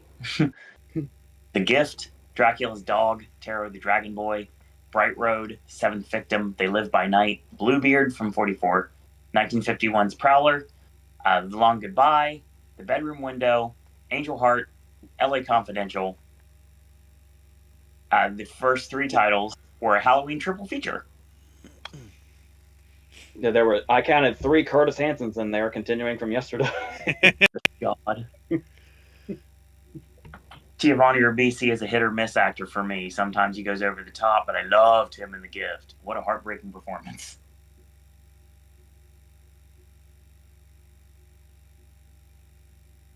Yeah, I've never really... I don't know that I've ever disliked him going over the top, even though he can get really cartoonish when he goes over the top sometimes. Sure. Yeah, I can't think of a time I've disliked him, actually. All right, gift trivia. It was based on Billy Bob's own mother's psychic abilities. Keanu and his on-screen wife Hilary Swank visited the local spousal abuse counselors to understand why men were abusive to their wives and why they stayed. To prepare for a role in the film, Cate Blanchett visited 5 fortune tellers in 1 week. One of them said she needed a bodyguard. Billy Bob was supposed to play the part that was taken by Ribisi. I think it was better that Ribisi did because he captured the helplessness of that character more. After Sam Raimi was hired as Spider-Man's director, the schedule for post-production conflicted with his prospective work on the other movie, but the two studios did agree to give Raimi more time to complete post-production so he could work on both films simultaneously. The composer Christopher Young from Tales from the Hood would write the film's music score, but Raimi's frequent collaborator Danny Elfman made a cameo appearance as the Fiddler in the Swamp. Second film where Keanu played a villain, other being The Watcher, which was also released in 2000, which he tried to back out of, and he got forced into making. Blanchett and Swank won Oscars for supporting actress and lead, respectively. J.K. Simmons and Rosemary Harris would also show up, and in the movie Harold and Kumar Go to White Castle, they watched The Gift, of course enjoying the nude scene with Katie Holmes. Fun fact, Rosemary Harris married to John L. Their daughter is Jennifer L. Mm-hmm. Yeah, I think it's pronounced Ely. I read what I see. Ely. There you go. Have fun. Hand the Rocks to Cradle Trivia. Rebecca De Mornay initially auditioned for Claire Bartel. And take a shot. Annabella Sciorra. Close enough. Auditioned for Mrs. Mott. De Mornay had been angling for the part of Tinkerbell and Hook. Lost the role, and it prompted her to seek something a little darker. Ironically, everybody knows Julia Roberts was known as Tinker Hell on set because she was difficult to work with. After Claire discovered who Peyton really is, her husband calls the police. The address was 808 Yakima, actual street address of the house where most of the movie was filmed. Kevin Spacey was considered for the role of Michael Bartel, and Christopher McDonald was considered at 1.2, but they both turned it down. Matt McCoy also worked with the director Curtis Hanson in LA Confidential. It's just coming back every time. Christopher Young, on the subject of, I gave Clarence Williams the third Best Supporting Actor for my Spooky Season Awards. Tales from the Hood trivia. Some of the dolls in the KKK Comeuppance segment were later used in Team America. Oh my god. I was 10 years old when I realized the Kyoto brothers did Team America. The name Duke Metger is a combination of two notorious real-life white supremacists, neo-Nazi Klansman David Duke and Klansman-turned-white Aryan resistance founder Tom Metzger. Clarence Williams III starred in the season 4 episode of Tales from the Crypt, an episode called Maniac at Large, and the funeral director, which was Clarence Williams III, said he's not a drug dealer, but he played Lord Samson in Half-Baked. Oh, and do you know who plays the Klan guy in Tales from the Hood? I do not. I've not seen that movie in years. If I'm not mistaken, I think it's Corbin Burns. Yes! That segment is insane. That whole movie is insane, but yeah, that segment in particular is wild. I know why I called him Lord Samson. We're obviously talking about Samson in Half-Baked, so yeah, that's good. Still butthurt I messed up. I believe his name was Samson Simpson. That is correct. I'm trying to condense. Angel Heart trivia. When Lewis blows salt from his egg onto the restaurant table, Harry Angel takes a pinch and throws it over his left shoulder. You do that and you blind the devil. Or your evil angel. In superstition, of course. But hey, that's just a theory. If you know, you know. Five Nights Fairy. Exactly. Bon appetit. In the novel, the entire story was set in New York. In the movie, most of the action is in New Orleans.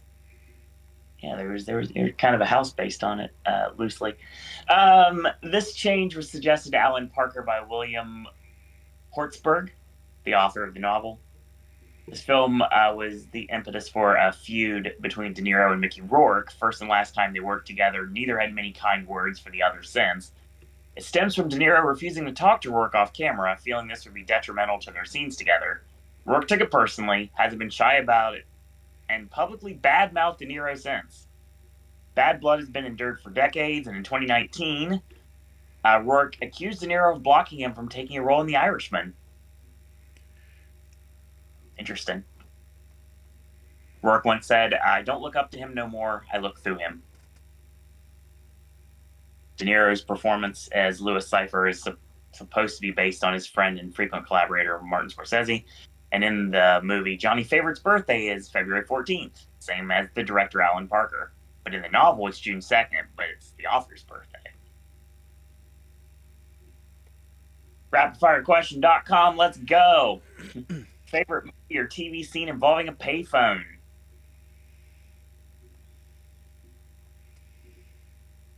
Just because I watched it recently, the first one that comes to mind is Bob Odenkirk's scenes in The Post, which are amazing. That's fair.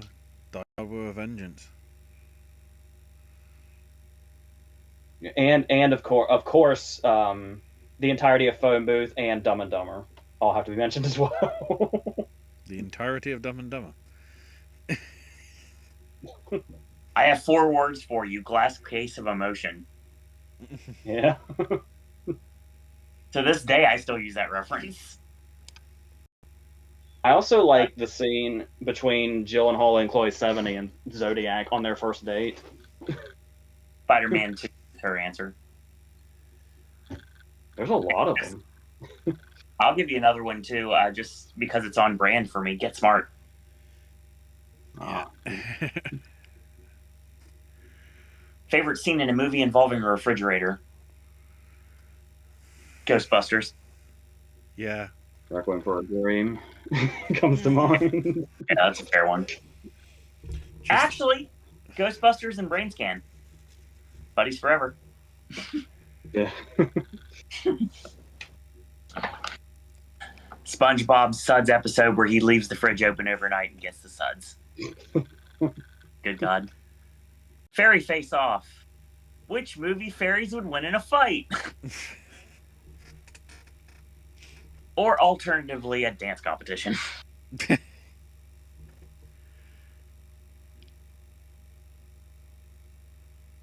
So apparently my it looks like my phone might be dying soon, which is a great sign because I just had go off a minute ago on the background of my phone. Is that what that was? I don't know, apparently. Fireworks, yay! All right. Yeah. I believe in fairies too. If you know, you know. So the blue fairy in AI or the green fairy in Moulin Rouge? That's obvious. Green Fairy's more violent. Yeah. Kylie, no, of course she's violent. Her character, at least. This is you guys. AJ, you have an answer? Not really. The Green Fairy, I guess. Good answer. Titania, the fairy queen from Midsummer Night's Dream, or Cherylinda from Willow. Again, Titania. Having seen Gwendolyn Christie as her in a weird sort of in the round version from the Bridge Theatre, I just see that Titania just going in Phasma or her character in Game of Thrones and just fuck. So yes, her.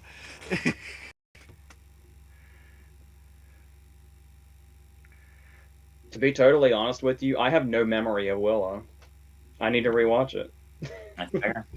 Watch Jeff the Hardy series would not on Disney. Oh wait, too soon. The fairies from Pan's Labyrinth or the Tooth Fairies from Hellboy 2. Ooh. I'll probably go Pan's Labyrinth, but we love Del Toro regardless. Yeah, the only 2 fairies that matter have revenge on their minds. I'd edge it to Pan's Labyrinth, but that's closer than some of the other ones. Maleficent or the fairy godmother from Shrek? Fairy Godmother from Shrek will fuck you up. Indeed.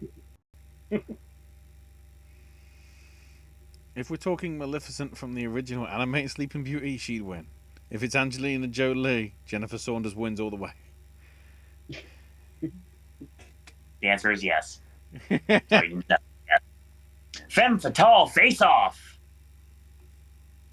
Sharon Stone in Basic Instinct, or Glenn Close in Fatal Attraction?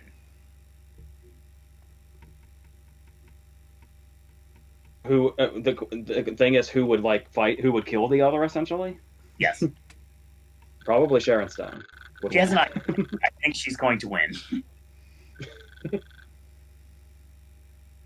Pfeiffer's Catwoman or Famke Janssen in Goldeneye? On a top. Yeah, Xenia uses guns, so she's got the advantage. Kim Basinger from LA Confidential or Jessica Rabbit? Jessica Rabbit. Yeah, for sure. Basinger's Oscar win for LA Confidential is one of the most random Oscar wins I can think of. Rachel from Blade Runner or Natasha Henstridge from Species? That's a good one. I would say Natasha Henstridge. Everybody knows my opinion on Blade Runner. Speakies. Barbara Stanwyck from Double Indemnity or Kim Novak in Vertigo?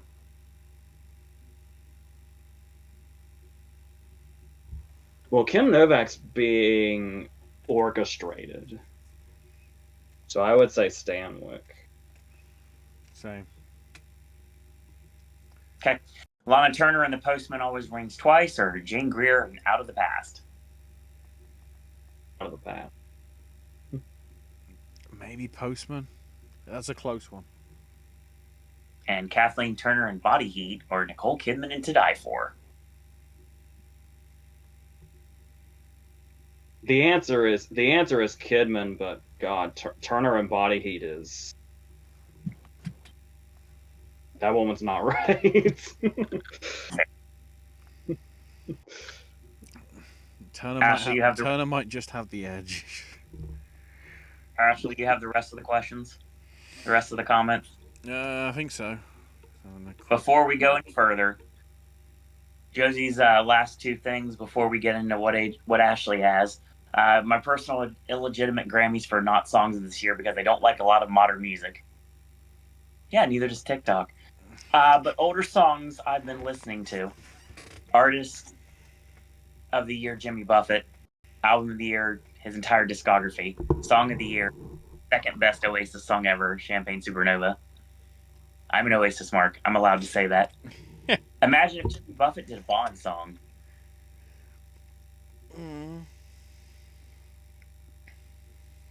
That seems like a Roger Moore Bond.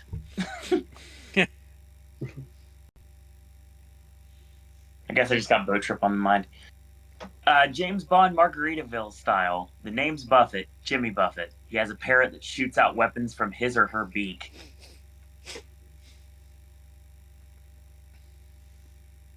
I think AJ died a little bit right there. I feel like we're more in Flint territory. Like not even Austin Powers territory. We're in Flint territory. All right, I got one more for you. Buy one, rent one, lose one. Noir-vember edition, pre-1990. Get your papers and pencils ready, ladies and gentlemen. Let's go. It is the match game time. I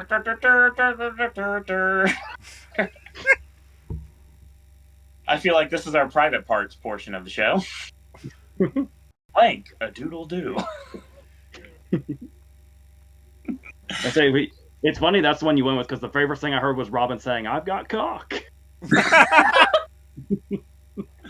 So they all say. So, are we ready? Mm-hmm.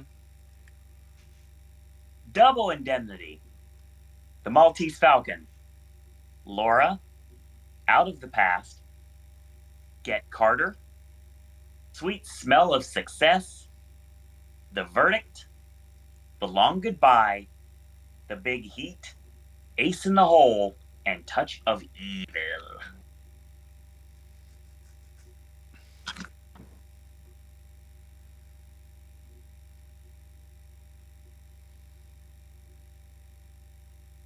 And Josie also threw me another buy one, rent one, lose one for next show. So I have that ready for next week. Next time we do a show. Do you want to say those really, really fast? I didn't just delete them. Yeah, I did. Double Indemnity, Maltese Falcon, Laura, Out of the Past, Get Carter, Sweet Smell of Success, The Verdict, The Long Goodbye, The Big Heat, Ace in the Hole, Touch of Evil.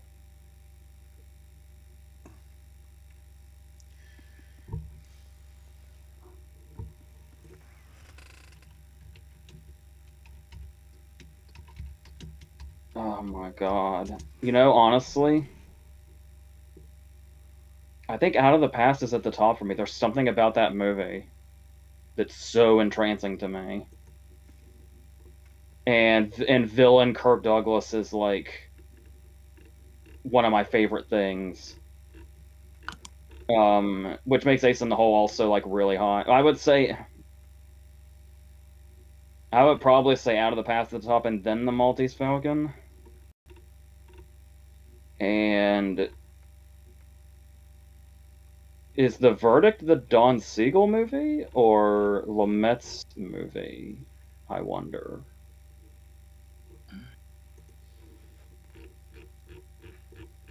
You didn't give me a year for that one. And you said The Long Goodbye was in there? Yeah, that's one on the list. Yeah. The only by process of elimination, I think The Long Goodbye is the one I'm getting rid of. Only by process of elimination. Okay. Ashley, do you have an answer? It's annoying because it's like I wanted to put aside Ace in the Hole, but that's because I haven't seen it and wasn't really sort of aware of it. Sure. Really? But the two I would buy Double Indemnity and rent Get Carter. Get Carter Okay. is one that I've been wanting to bring to Movie Club, but I feel there needs to be a gap on Michael Caine films of so many. I was when what my brother said yesterday that we haven't talked about live yet. That has me worried, but we'll see what. We'll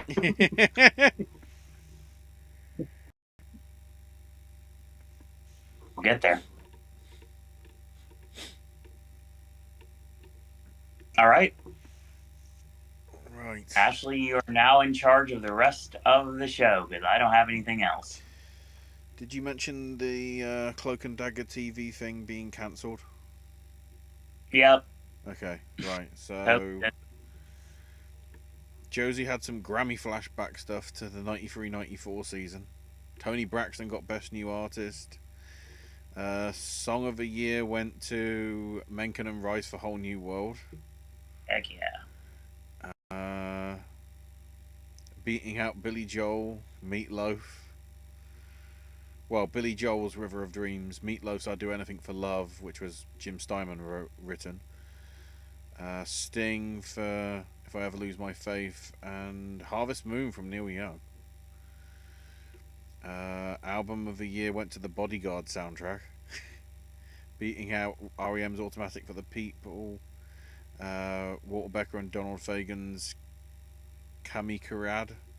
Billy Joel and Danny Kuchma and Joe Nicolo for River of Dreams. Sting and Hugh Pagman for 10 Summoner's Tales. And then also, Record of the Year went to I Will Always Love You by Whitney Houston, with also Whole New World, River of Dreams. Harvest Moon, If I Ever Lose My Faith, getting it in.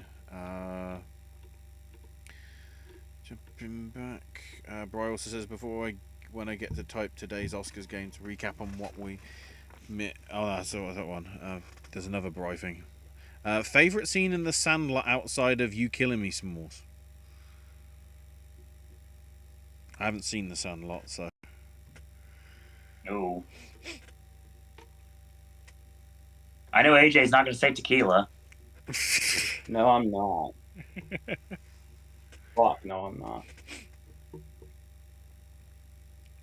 That whole movie's such a vibe. If I can really pinpoint favorite scene. I was thinking maybe the scene, the kind of big scene between him and Dennis Leary kind of stands out That's from a an good one. emotional standpoint. I And like that's a really good scene to like show a kid connecting with like a stepfather kind of thing, when stepfathers usually seen as like villains.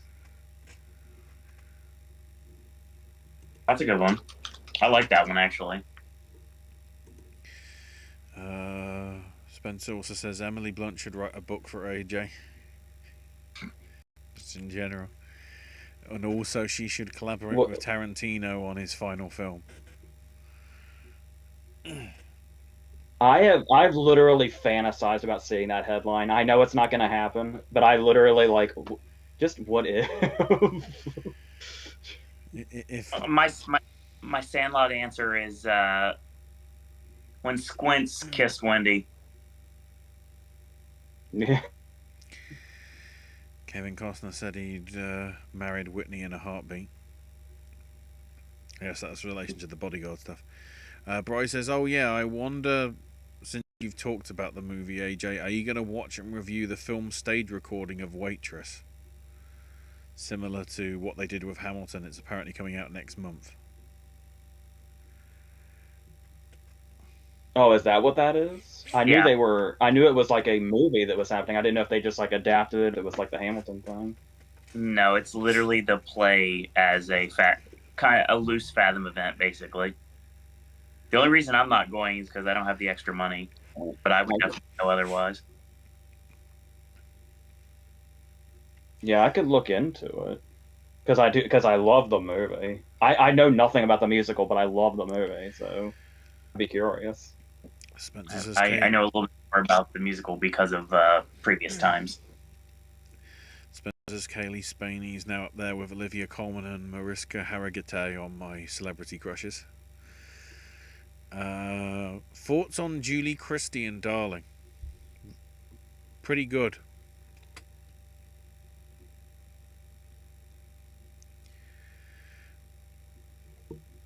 I wish I had a more definitive answer to this, but I haven't seen Darling since the first time I saw it, which was like 15 years ago. I literally, when I bought it, it was with the intention of rewatching it immediately, and then I never got around to it. So I will. It's very soon, and hopefully have a better answer to that. Spencer also randomly going 8 more days till Halloween, Halloween, Halloween, 8 more days till Halloween, Silver Shamrock. Alright, that's. Chris did an excellent job on the Halloween 3 video, and AJ did an excellent job on the Rob Zombie Halloween video.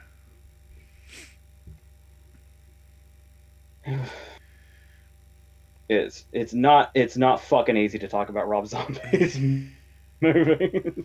In general. Yeah. Especially that Monsters one.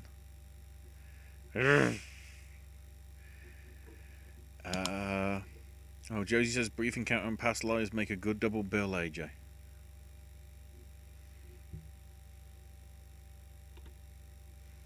I'll probably do that actually. Like because I had every intention of getting Past Lives at some point. That probably would be when I'd rewatch Brief Encounter. That's probably what I'll do.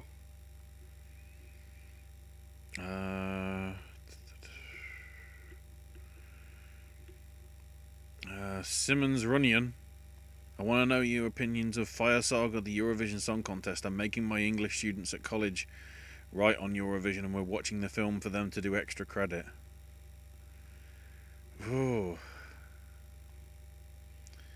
I mean, Get used to that name. They are a big time part of the rest of the show. Thank you for all the questions, Simmons. I remember being very surprised because I was really ready to write it off as a Will Ferrell movie I don't give a shit about, which is a very long list. But yeah, there's a review for it on this channel. that probably has all my thoughts in there. It's a little vague now, but I actually think it's the same video the Hamilton review's on, actually, which is interesting. That just came out too. So yeah, that's probably where you'd get that answer more thoroughly. But all I can remember now is I was surprised at how much I like dug it.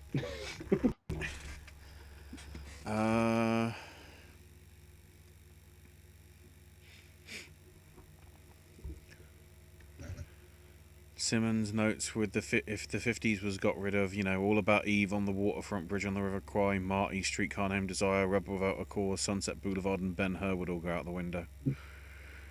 So I'm saying, real ups and downs with decades. It's really hard to say that. Simmons also says favourite Catherine Hepburn nomination was on Golden Pond. AJ breaking sounds like a robot. That's how far back we are. Favourite silent actress for them was Louise Brooks. Oh, I see. That's in response to Spencer saying favourite silent actress who didn't transition. Ooh. Didn't see that quite. Well, actually, I wasn't on this part, so we're good. Didn't we? Did we have this question before? This feels really familiar. I don't know whether we talked about really silent era people that.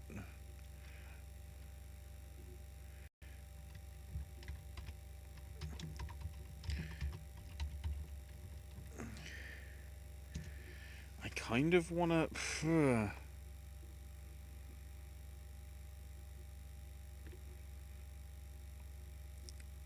Hard to tell. Brooks is the one from Pandora. I mean, there's a lot of potential in Douglas Fairbanks, but nothing really came from that. I almost.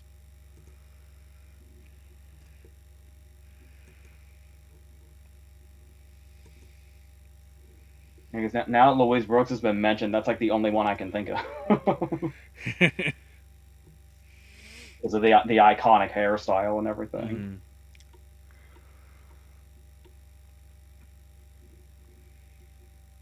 So, Roy says, if you're wondering what 2000 movies I've seen so far, mostly some animated ones and ones that are on Criterion Collections and Shout Factory. From 2000, it's Traffic, Amores Perros, and the bonus film How the Grinch Stole Christmas. From 01, Fellowship of the Ring, Mulholland Drive, Royal Tenenbaums, Ghost World, Shrek 1, Monsters Inc., Jimmy Neutron, Boy Genius, and one of the two bonus films, Harry Potter and the Sorcerer's Stone. I'm not looking forward to Pearl Harbor.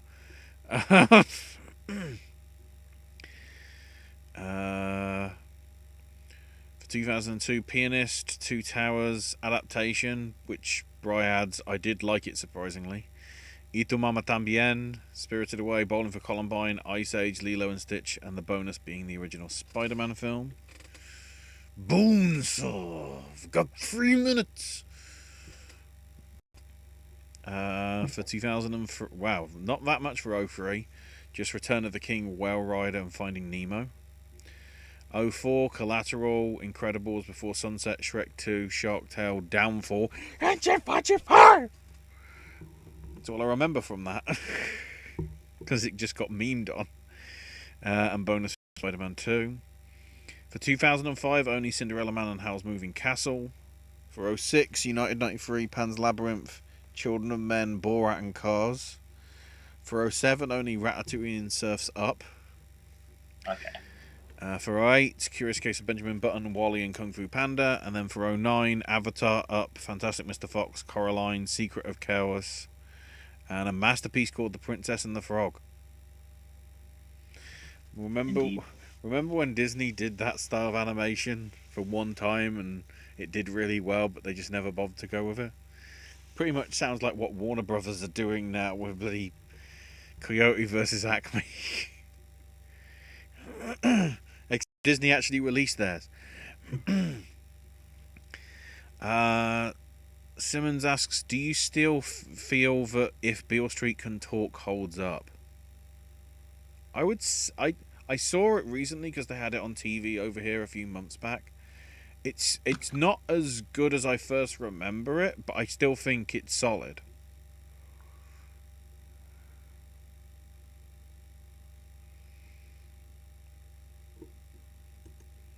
This is where I forget about the delay.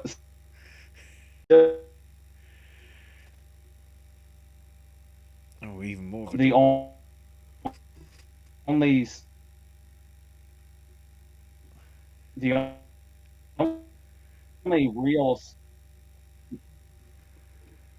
the only scene that ever really stood out to me in that whole movie was the Brian Tyree Henry thing. Mm-hmm. Okay. No, I don't know if that comment was lost in It eventually made it out. or not. You got your point.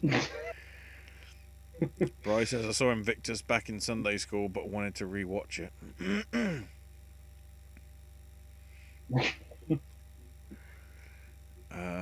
Spencer mentions, I guess, for their Silent One, Mae Murray. Simmons also says, other sort of recent black story films like Selma or The Butler hold up. I despise The Butler and I find Rachel getting married so pretentious and yuppie driven.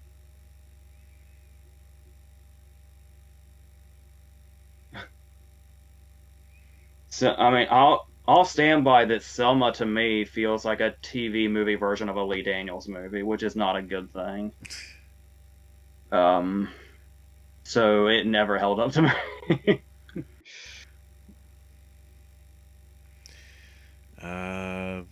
I won't ask worst Best Picture winner ever, because that is one that was way back in the early Pop the Questions, even before it was called Pop the Question.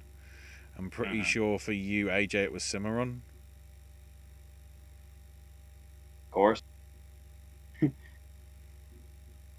because I always have to put that disclaimer there that surprisingly I don't hate any Best Picture winners.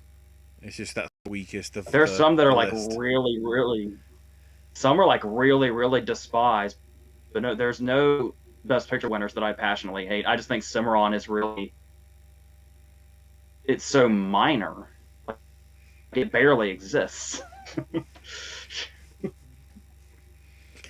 I still, in relation to, do they still hold up? I don't think Crash holds up as well as it probably did at the time. And maybe Green Book to some extent as well. Worst non-nomination for Best Picture. I don't think we covered that.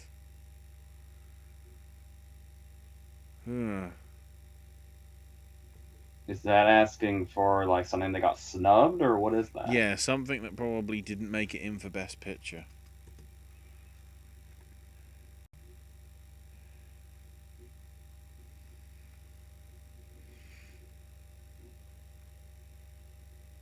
Like of all time? So, Maybe. question. I'm just trying to think. I'm trying to think probably the one that always stands out to me, at least in terms of probably not making it in. I'm trying to think. It probably was 69 because there's a lot of films that I like that year that never actually made it in. Because that was Midnight Cowboys win, I think. Off the top of my head. Yeah, Butch Cassidy was nominated. Midnight Cowboy and 1,000 Days, Z, and Hello Dolly. Yeah. I still think, yeah, Prime Miss Jean Brodie would be one that I think was, just because it only had sort of a standout performance from her doesn't mean it's a bad film. And then, trying to think, there was a lot in terms of. I think I have. Go ahead. I think I may have an answer. I don't know if it's a definitive answer, but it's an answer. I think in '67, I would 150% take out Doctor Doolittle for whatever reason that got in for Cool Hand Luke. Yeah, I was just about to say that's the one that also stood out to me because I was trying to work out. You know, Graduate didn't get Best Picture, but so you can't call that a snub. But like, Doctor Dolittle does stand out, like, not as something that stands out. Hell, even Wait Until Dark was better than Yeah, Doctor because Dolittle. when you look at In the Heat of the Graduate, Bonnie and Clyde, and Guess Who's Coming to Dinner, it's a really good lineup until you get to Doctor Dolittle. Yeah. And it could have been a great line. Spencer says their worst Best Picture is Cavalcade. Mispronounced that Kerr sounds like car.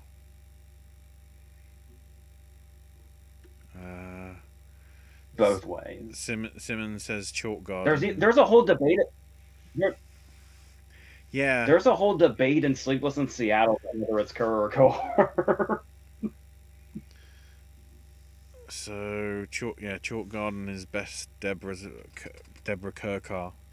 I'll say them both. It's like Twitter X. Kerr car. Simmons says Chalk Garden was her best performance. What two best movies so far does AJ mean?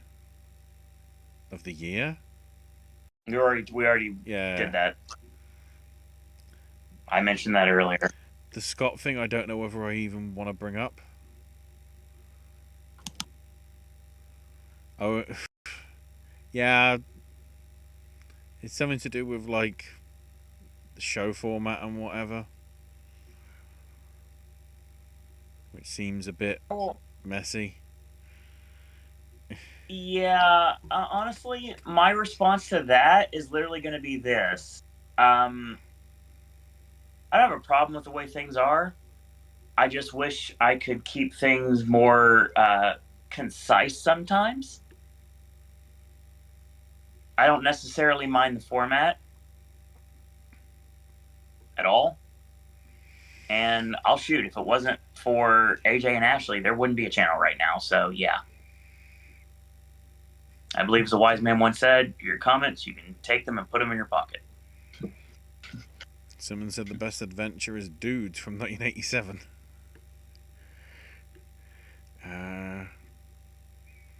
Simmons' most memorable scene when Bette Davis doesn't give her husband the heart medicine and dies in front of her in The Little Foxes by William Wyler. Second favourite being the Virginia Woolf scene in Notes on a Scandal. Wow.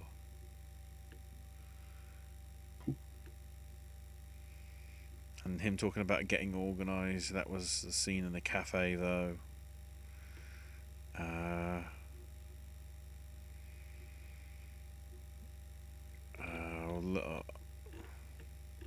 I'll go through the rest before I get to Bry stuff. Your favourite LGBTQ film? Ooh.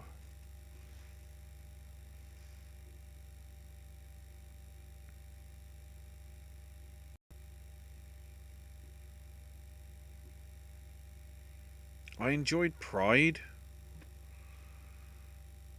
Mainly because it felt like a sort of like a better version of the Full Monty to some extent. Because obviously similar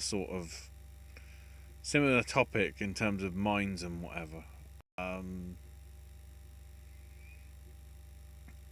But Disobedience is really... I really like that one. Because you sort of don't see that coming. Because of the... how Vi seems so devout to the sort of Orthodox Jew way. And then here comes Rachel McAdams and it gets steamy. So I'd probably go with that one.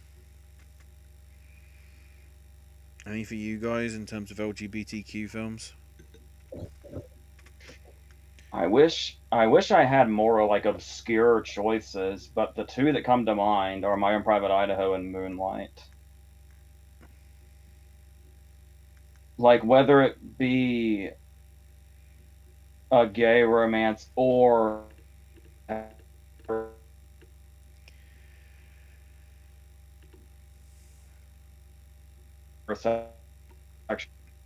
sexual romance. Because I know Moonlight's like a painfully obvious answer, but Mhm. that scene by itself like puts it over the edge. Uh, Owen? I like blue as the warmest color, but I don't like the story that came behind it. Yeah, I wanted to say that as well, but considering everything that with the making of that, it feels a bit not right to say. That's why I said it with a caveat of like Yeah, I want to exactly. say that, but it's not right to say that. Call me by your name's fine. And it, and of course, with crime being one of my favorite genres, I have to throw Bound into the mix. Oh Hmm. yeah, for sure. I don't know people that saw it this year, but there was a what's it called off the top of my head. Came out earlier this year. Hold on. Yeah, it was a movie that I wasn't sure I was gonna dig, but I really liked a lot. It's called Bottoms. Oh yes. I dug that greatly, and also another one I thought a shout to, but I'm a cheerleader. Yeah, I always dug that movie a lot actually. Simmons. I remember I I blew my sister-in-law's mind when she hadn't seen it, but she loves RuPaul's Drag Race. Mm, And I said, imagine RuPaul playing the most masculine character in a movie. an extremely accurate statement.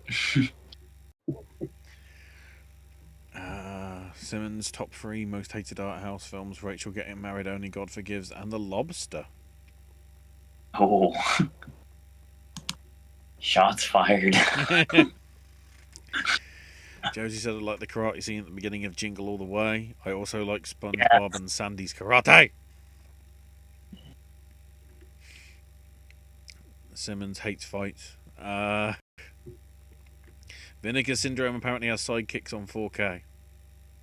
Because of course they do. That's I Vinegar I don't Syndrome's MO. I, I don't buy copies of anything movie I was wise. gonna, I I am was gonna, super, but God, AJ. I was just gonna say it's a really cliche thing to say as far as criticisms go, but I get it from the standpoint of the Lobster having the really good first half and the kind of falling Yeah. apart second half. Yep. Simmons asks you, AJ, did you like Adrift from 5 years ago?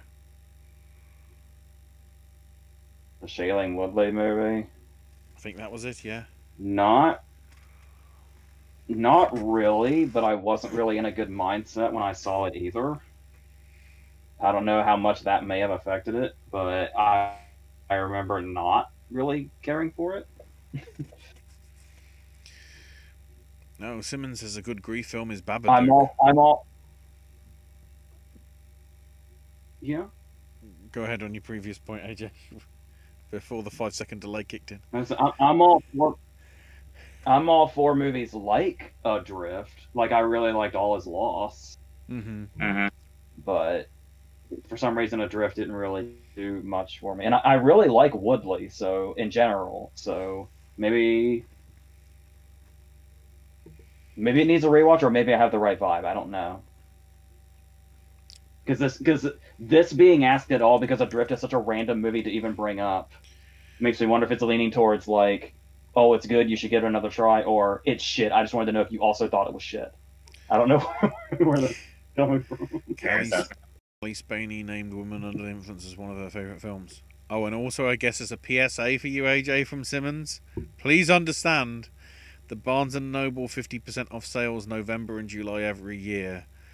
That the box set that you were saying about is currently $62.49 on B&B. I guess you mean B&N. Good. We had a Barnes and Noble a long time ago. That was a fun time.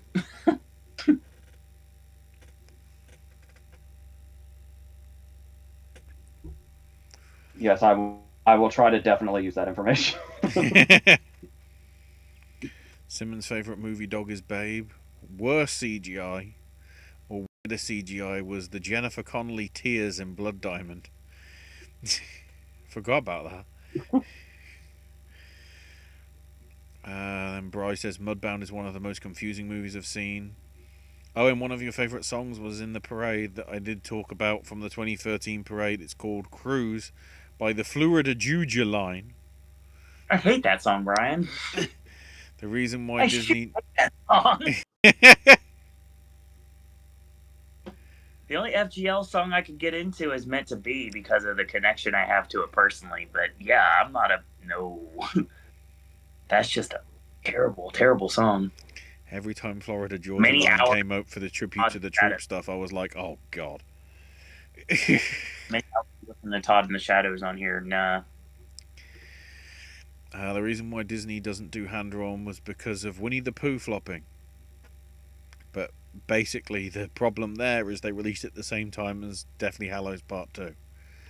Yeah, I remember that. That's the Disney release fuck-up, as we usually get. Right, so finally to the Oscars game. As quick fire as we can. So for costume design of the 2000s, that's where we left it off. So, good. I can actually get this. For 2000, do we stick with Gladiator or go to Crouching Tiger, Hidden Dragon, How the Grinch Stole Christmas, 102 Dalmatians, or Quills? That's a really good lineup. Yeah. I would probably, like, regardless of the quality of the movie, everything on a production level about The Grinch is pretty amazing. But I would probably lean towards Crouching Tiger for this. Barely. Because the whole lineup's great. Yeah. I'd stick with Gladiator, but Crouching Tiger was my very close second. I'm going to go with The Grinch. It's fair. Well, I know what one person's going to say for this. 2001, Moulin Rouge, or The Affair of the Necklace. So I had to pause because I've never heard of that. Gosford Park, Harry Potter and the Sorcerer's Philosopher's Stone, or Lord of the Rings Fellowship of the Ring. What the hell is Affair of the Necklace?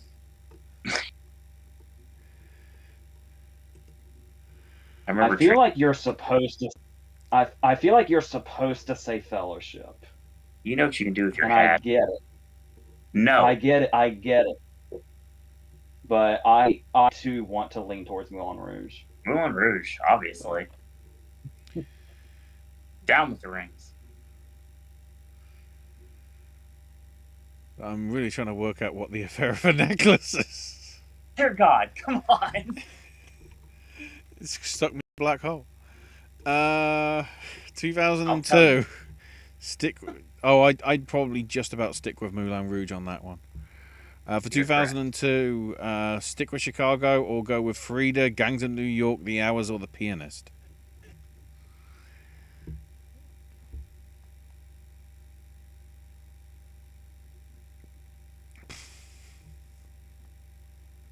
I'd probably just stick with Chicago, I guess. I'd probably go Gangs of New York because you've got a lot of very different style outfits in that. I'll go Chicago. Yeah, the only ones I really remember are Day-Lewis's, but it's yeah, and you've got the way they split up the Fuck, I don't know, guys. Take it home. For 03, Return of the King, or go I with don't- Pearl Earring, Last Samurai, Master and Commander, I was or Seabiscuit? gonna say I haven't.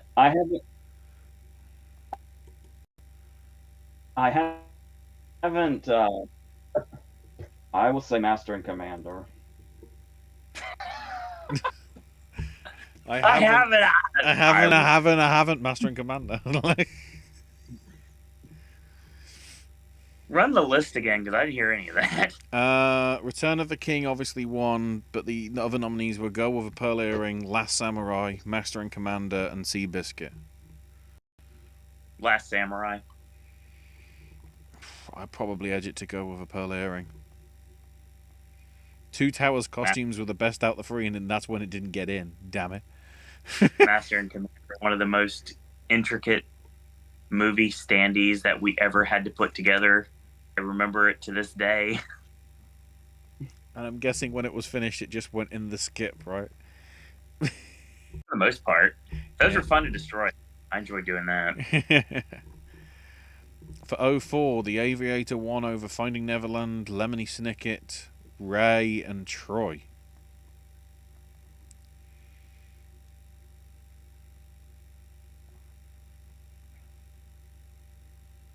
I kind of want to say Lemony Snicket on that one.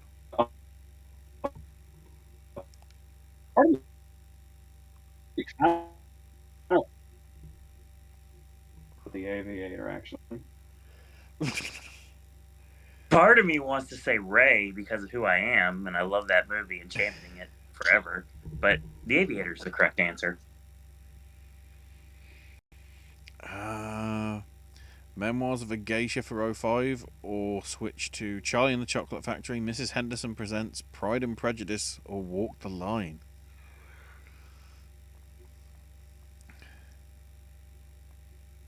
But I would stick with Memoirs of a Geisha. Walk the Line. I'd probably stick with Geisha as well. For 06, Marie Antoinette, or Curse of the Golden Flower, The Devil Wears Prada, Dreamgirls, or The Queen. Ooh, that's a tough one for me.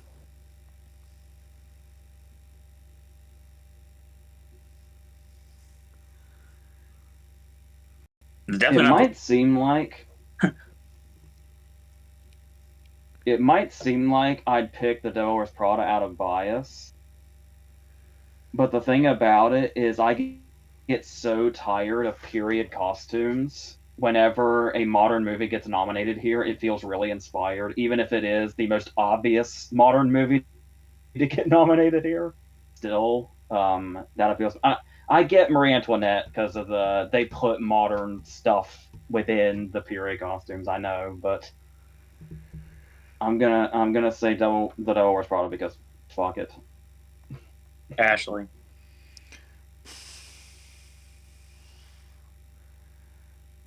I'd probably just edge Devil Wears Prada over Curse of the Golden Flower. I want to go with Dreamgirls, but I'm going to go with Devil Wears Prada. For 07, Elizabeth the Golden Age, or Across the Universe, inspired, Atonement, Le'Veon Rose, or Sweeney Todd. Ooh. I'd say Atonement for the green dress alone. Yeah. Sweeney Todd was the only other option for me. I'd have gone Atonement just because it really did chronicle the three eras very well in the outfits. Yeah. Not just that green dress. The fuck dress. For 2008, the Duchess won over Australia, Curious Case of Benjamin Button, Milk, or Revolutionary Road. Revolutionary Road. I feel like Milk's the most fire choice. Yeah, So from that list. Milk. Like,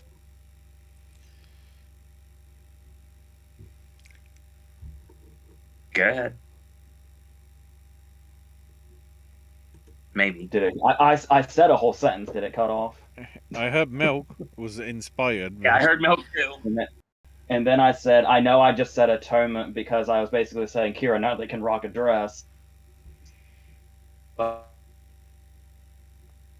I don't give a shit about the Duchess. So. I'd probably go with Benjamin Button. Because again, you're sort of looking at era changes and getting it look right. And then, or there could be bias here, 2009. We stick with the young Victoria, or do we go with Bright Star, Coco before Chanel, The Imaginarium of Dr. Parnassus, or 9? That film. I'm gonna go with 9. Dr. Parr's a good choice though. Yeah, I know. Once again with biases, I should say the young Victoria, and I'm glad that it won. But Dr. Parnassus is the only choice here that isn't boring. Also correct. Yeah. And the stuff with Terry Gilliam's usually good. Right, so now I need to quickly. Because I'll be frightening me. Now I need to quickly look at the other Academy Awards and where it might be good to pitch, because next up we've got to decide on what we're doing for best original score. We've already covered the 2000s, so what do we got left? anything but the 2000s.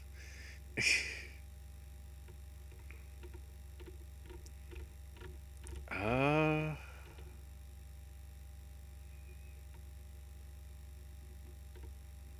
kind of want to say 70s. That's a good one. Because I don't really want to go to the eras where there's a lot of musicals. Yet. Although, to be fair, there's a few musicals that did actually get in here, so... And that will also incorporate the original score and, I guess, song score, or whatever that they called it. We'll envelop them both. Because most of the adaptation ones, when they do them, it's only a list of 3, so it's a shorter one. It's not like when we've got to do the cinematography and we have to do it in colour and black and white and there's like 6 each or whatever. Yeah, that gets especially bad in the 60s. So yeah, 70s are a bit more manageable.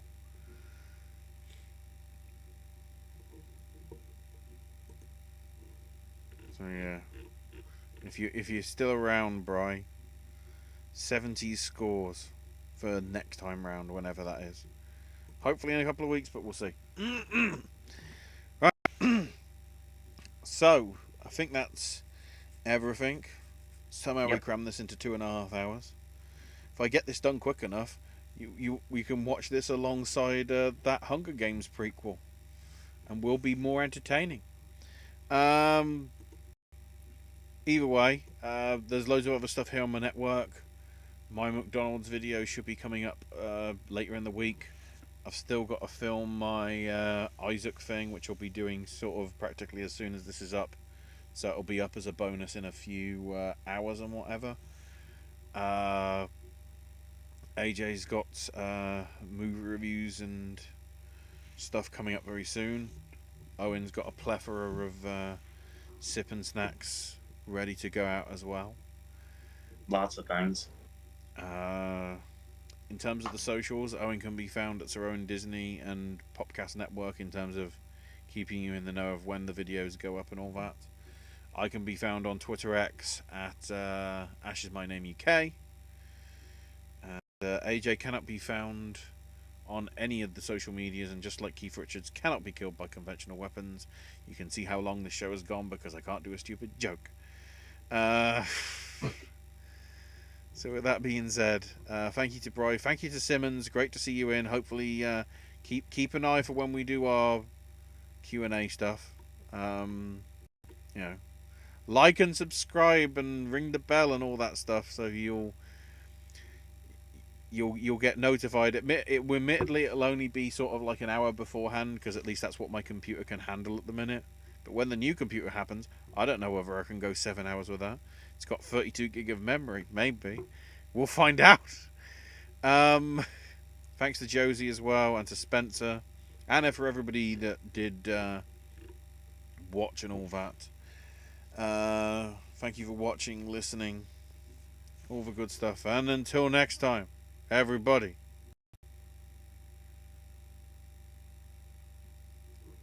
Rosebud, and also wow.